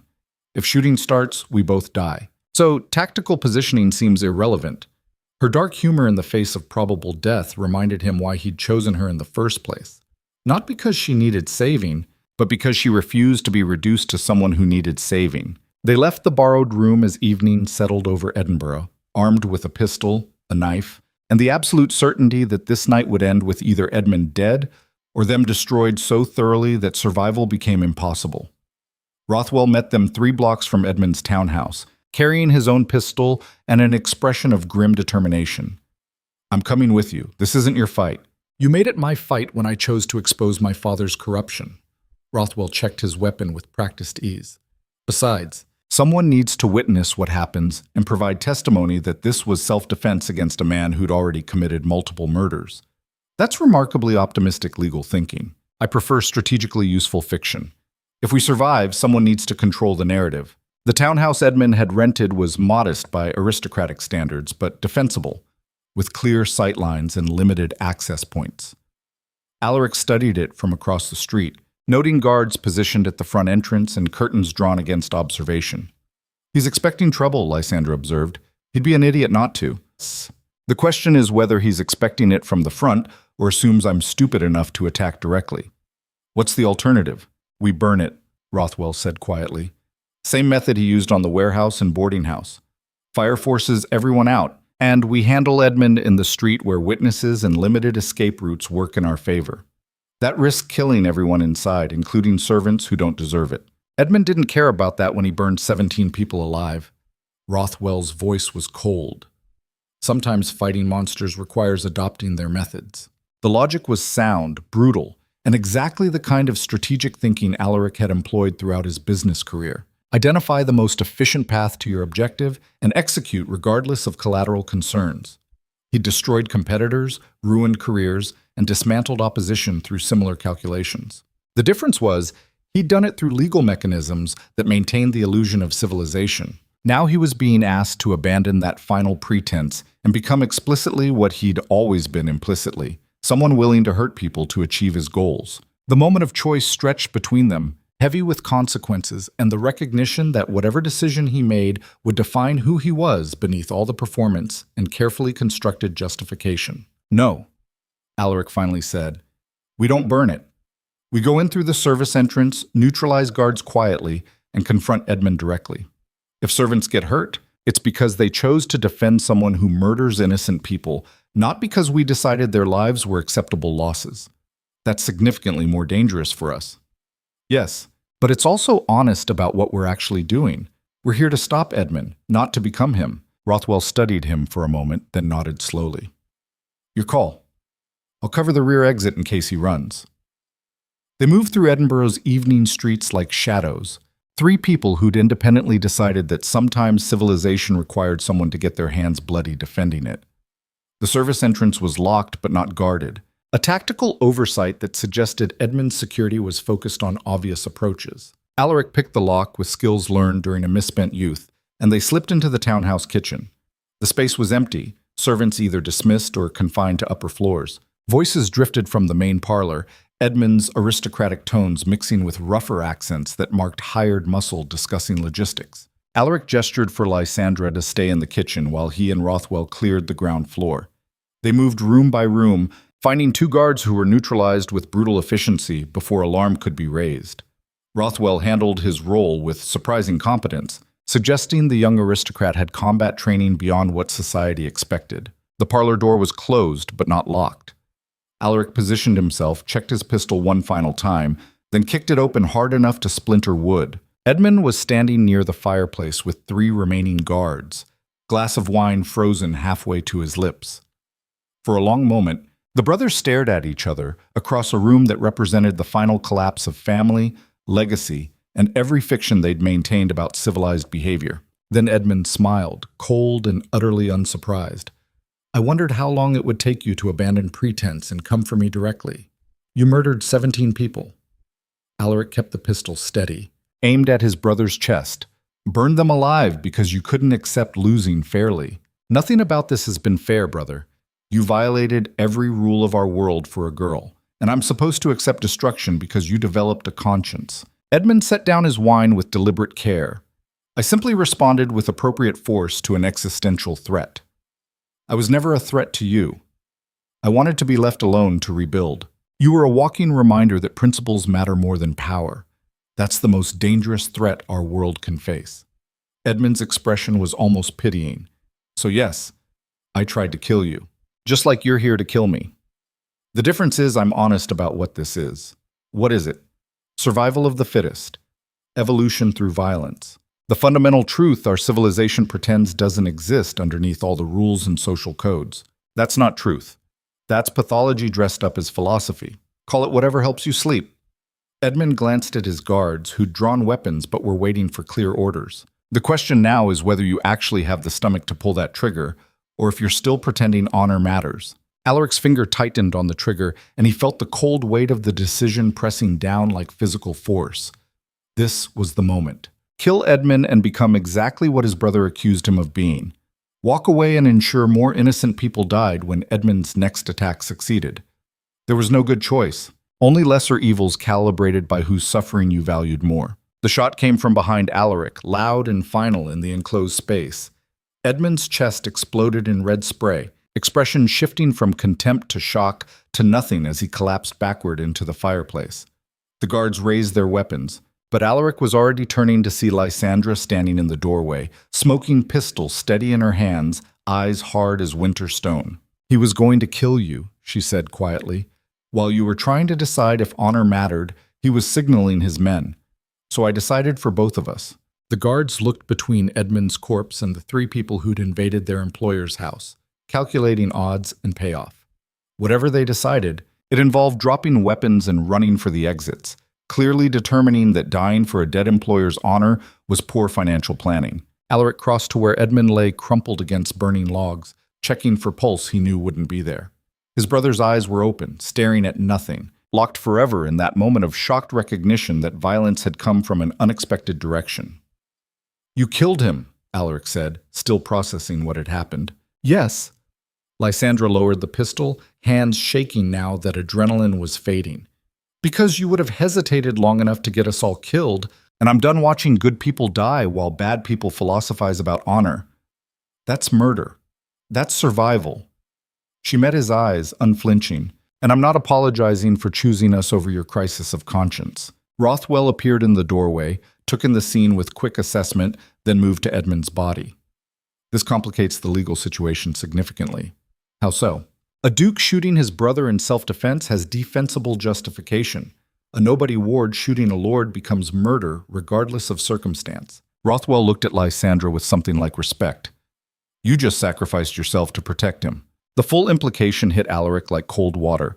Lysandra would hang for this. The law that had been weaponized against him would treat her killing Edmund as precisely the kind of lower-class violence that justified aristocratic authority. Self-defense wouldn't matter. Edmund's crimes wouldn't matter. Only that she'd killed nobility would matter. "No," Alaric said flatly. "I did it. I shot Edmund in self-defense when he ordered his guards to attack. That's a lie. That's the story." Alaric holstered his own unfired weapon, creating the narrative through physical staging. "Edmund threatened us. I responded with necessary force. You were witnesses. That's what happened." Lysandra shook her head. "I won't let you take responsibility for what I chose. You don't have a choice.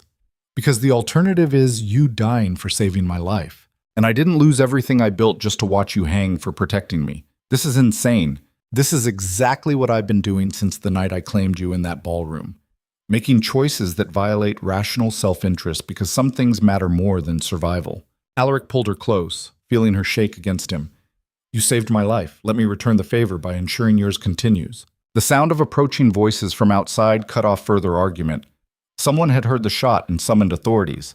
Within minutes, the townhouse would be swarming with investigators demanding explanations. Rothwell moved fast, arranging the scene to support their story. He placed Alaric's pistol near Edmund's body, positioned guards dropped weapons to suggest attempted violence, created physical evidence that matched the narrative they needed. When the authorities arrived, they found a tableau that told a clear story.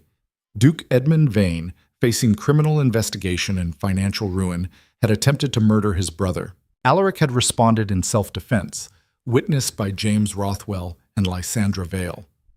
Edmund's hired guards had fled rather than face justice for conspiracy to murder. The investigation that followed was brief and conclusive. Edmund's guilt in the warehouse fire and boarding house murders was easily proven through witness testimony and financial records. His attempt to kill Alaric was treated as inevitable escalation from a desperate man facing complete destruction. Within 2 weeks, the case was closed. Edmund Vane was dead by justified self-defense. His fraudulent claim to Vane Holdings was nullified, and Alaric's title and estates were formally restored. He'd won, completely and unequivocally. Everything Edmund had stolen was returned, his brother's corruption was exposed, and the aristocracy that had destroyed him was forced to acknowledge they'd been manipulated. Victory should have felt triumphant. Instead, it felt like ashes. The restoration ceremony was held in the same council chamber where they'd exposed Edmund's fraud. Alaric stood before the assembled nobility while the chairman recited formal language about justice, rectification, and the importance of honor in aristocratic governance. It was performance built on lies, and everyone present knew it. "Alaric Vane," the chairman intoned, "we restore to you the title of Duke, your ancestral holdings, and full rights and privileges of your station. May you serve with wisdom and integrity." The council members applauded with varying degrees of enthusiasm. Some genuinely believed justice had been served. Others knew they'd simply picked the winning side after Edmund's methods became too visible to ignore. A few looked at Alaric with thinly veiled calculation, already planning how to exploit this new political reality. He accepted the restoration with appropriate gravity. said the required words about duty and honor, and maintained perfect composure throughout the ceremony. Then he walked out of the chamber and vomited in an alley behind the building, his body rejecting the poison of triumph built on his brother's corpse and a lover willing to commit murder to protect him. Lysandra found him there, kneeling in filth while his carefully controlled facade crumbled into honest revulsion. She sat beside him without speaking, just present while he processed the full cost of winning. "I got everything back," he finally said, voice raw. "Title, holdings, social position. Everything Edmund stole is mine again." "Yes. And it means nothing, because I know what it cost. Who died? What lies we told to preserve the fiction that this was justice instead of just different violence. Does that make it wrong?" Alaric looked at her, seeing the woman who'd killed to protect him, who'd claimed him as much as he'd claimed her, who'd survived everything the world threw at them and come out harder, but intact. "I don't know anymore. I thought I understood the difference between necessary action and becoming the thing you're fighting. Now, I'm not sure that difference exists. Maybe it doesn't. Maybe we're all just varying degrees of monster, and the only question is what we're monstrous for. That's a bleak worldview. That's an honest worldview." Lysandra stood, offering her hand. "The question is whether you can live with it." He took her hand, pulling himself upright, and together they walked back through Edinburgh toward an uncertain future. Because winning hadn't resolved anything fundamental. It had just proven that he was capable of exactly the ruthlessness he'd condemned in others when circumstances demanded it. The difference, if there was one, was what he did with that knowledge. Thornfield Manor looked exactly the same when they returned 3 weeks later. Same stone walls, same manicured grounds, same portraits of Vayan ancestors judging from their frames. But Alaric saw it differently now, understanding that all of this, the wealth, the power, the ancestral legacy, was just accumulated victory built on centuries of people willing to do whatever necessary to maintain dominance. His father had been one of those people. Edmund had been another. And Alaric, despite his pretensions of being different, had proven he belonged in that lineage the moment he'd let Lysandra kill for him and claimed credit to protect her. The question was whether recognizing that truth made him better or just more self-aware in his hypocrisy. Mrs. Halloway greeted them at the entrance with perfect professional warmth, making no reference to the scandal or destruction that had transpired. "Welcome home, Your Grace. We've prepared the master chambers." "Thank you, Mrs. Halloway." Alaric paused, needing to ask something that had been weighing on him. Did many staff leave during Edmund's tenure? Half. "But they're returning now that you've been restored." She met his eyes directly. "Some left because they were afraid. Some left because they disagreed with how things were done. But most are willing to return because they believe this house is better with you than with your brother, even knowing what I did to reclaim it, especially knowing that, Your Grace." Mrs. Halloway's expression softened slightly. Edmund thought power came from fear and control. You understand it comes from being worth following even when things become difficult.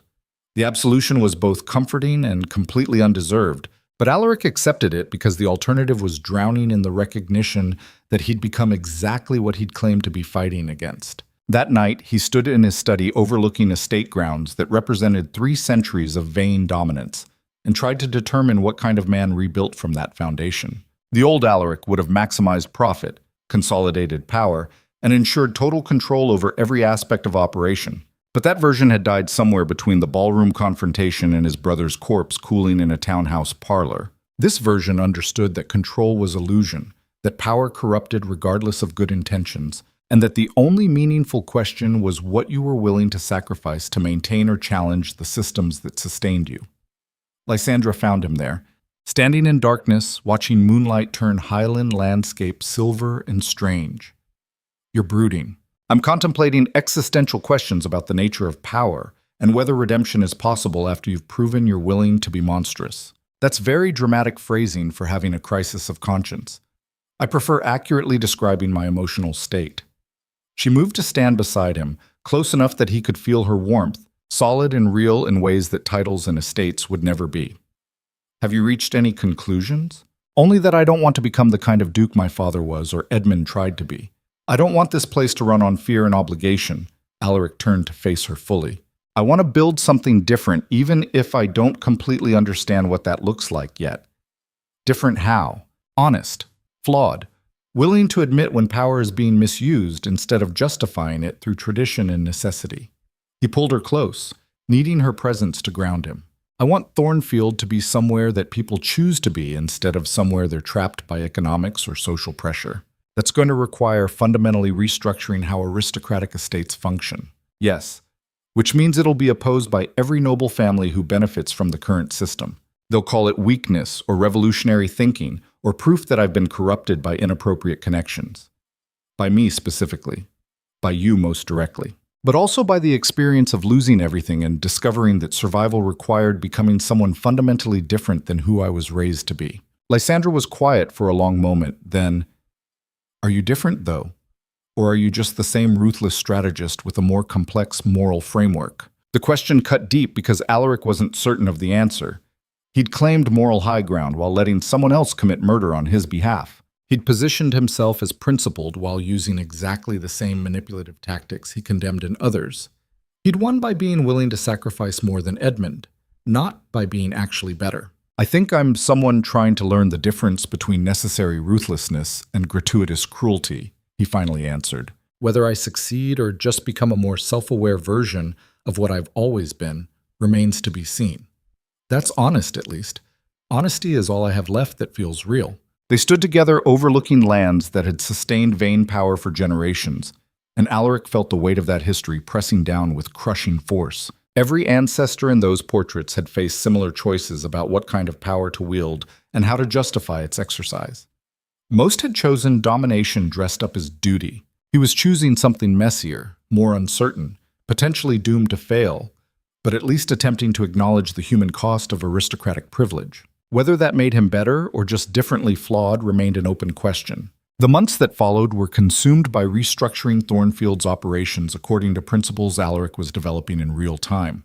He raised wages for estate workers, implemented safety standards in the distillery and timber operations, established formal grievance procedures so servants could report abuse without fear of retaliation. Every change was opposed by neighboring estates who saw it as dangerous precedent. Every innovation was criticized as weakness by nobles who believed control required maintaining distance between classes. Every attempt at reform was weaponized as proof that Alaric's judgment had been permanently damaged by scandal. He implemented them anyway, with Lysandra working beside him to ensure the changes were substantive rather than performative.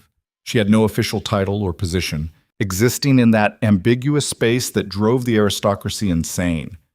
Not quite wife, not quite employee, not quite anything they could classify and therefore dismiss. The ambiguity was deliberate and deeply satisfying. 6 months after reclaiming Thornfield, Alaric stood in the same ballroom where he'd first claimed Lysandra and watched 300 guests pretend this was normal aristocratic entertainment. But the guest list was different now, mixing traditional nobility with merchants, professionals, and estate workers who'd never been invited into these spaces before.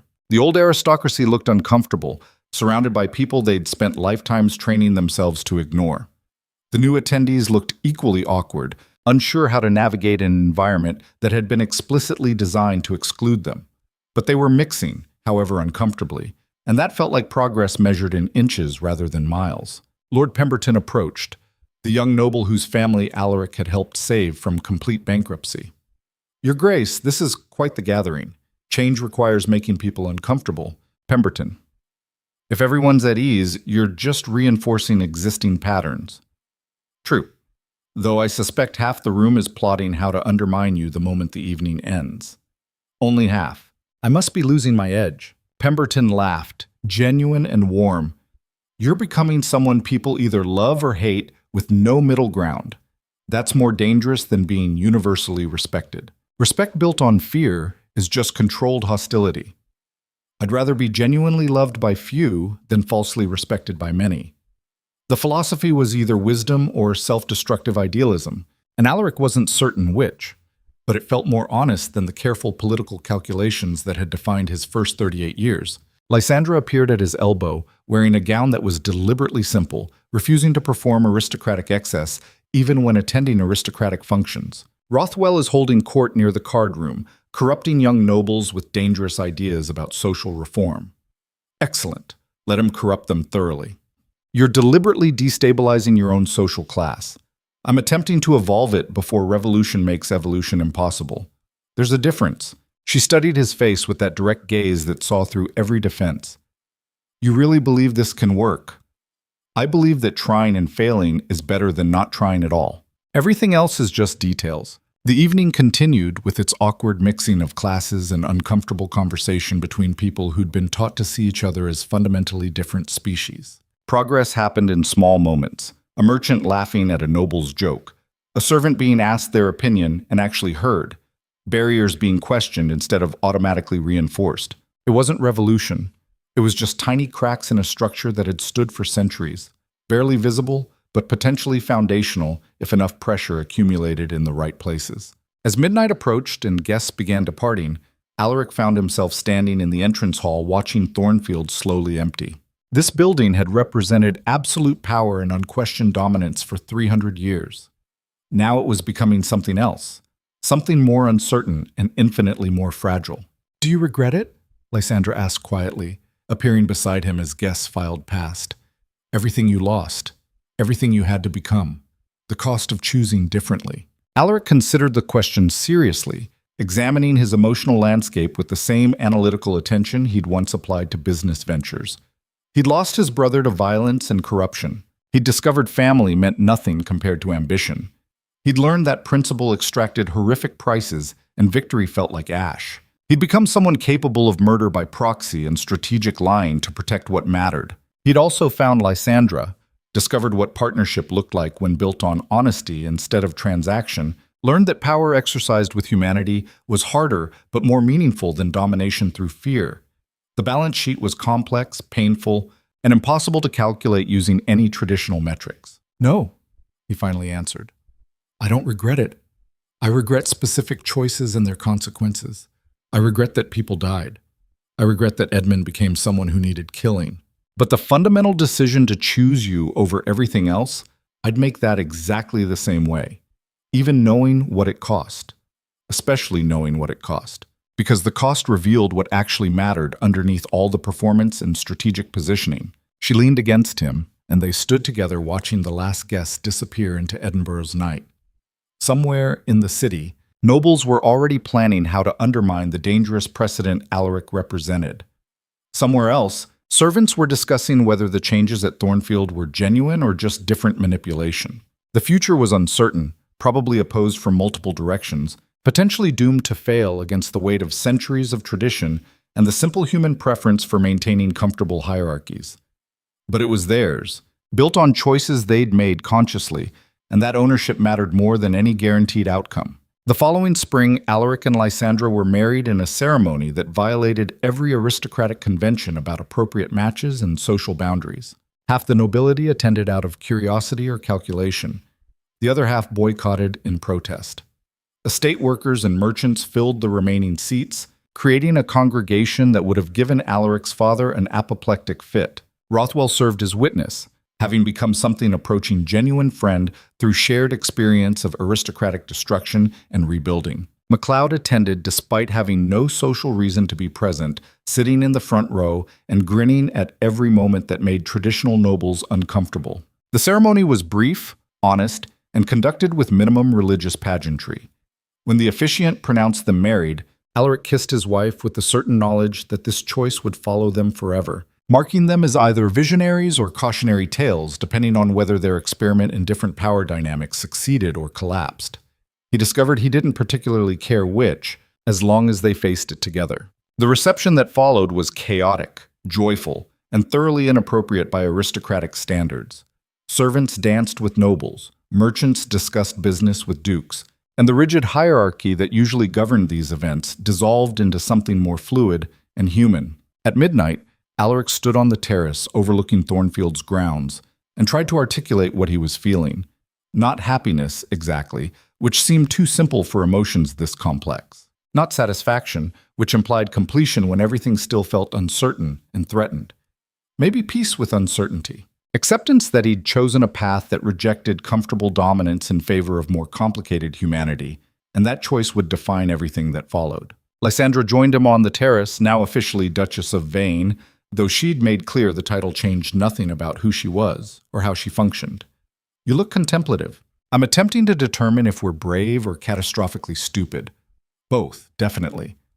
But at least we're honest about it. That seems like insufficient comfort when facing potential systematic destruction by everyone who benefits from maintaining traditional power structures. Maybe.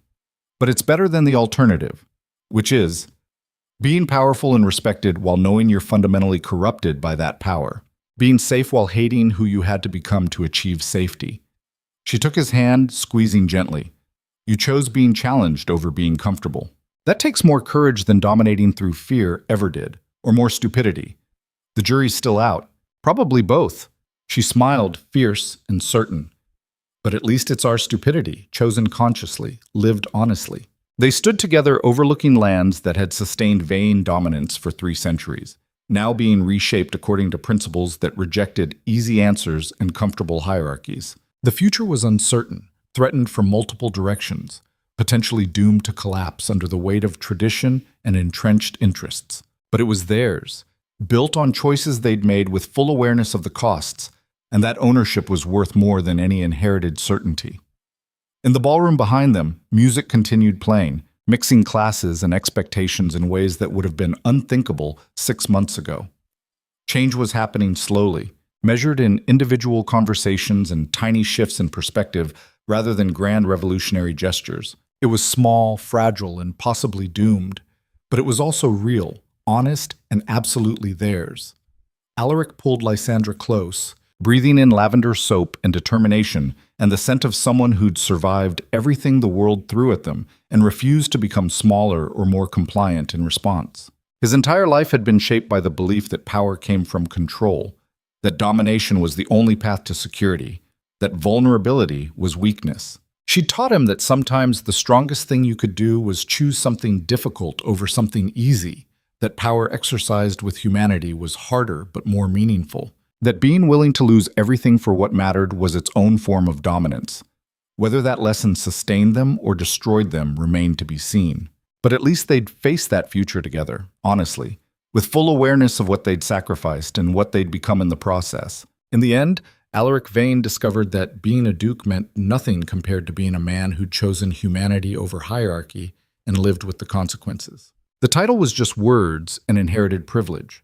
The choice was what defined him, shaped him, and would ultimately determine whether his life meant anything beyond accumulated wealth and temporary dominance. He'd lost an empire and found something more valuable. He'd destroyed his family and built something more honest.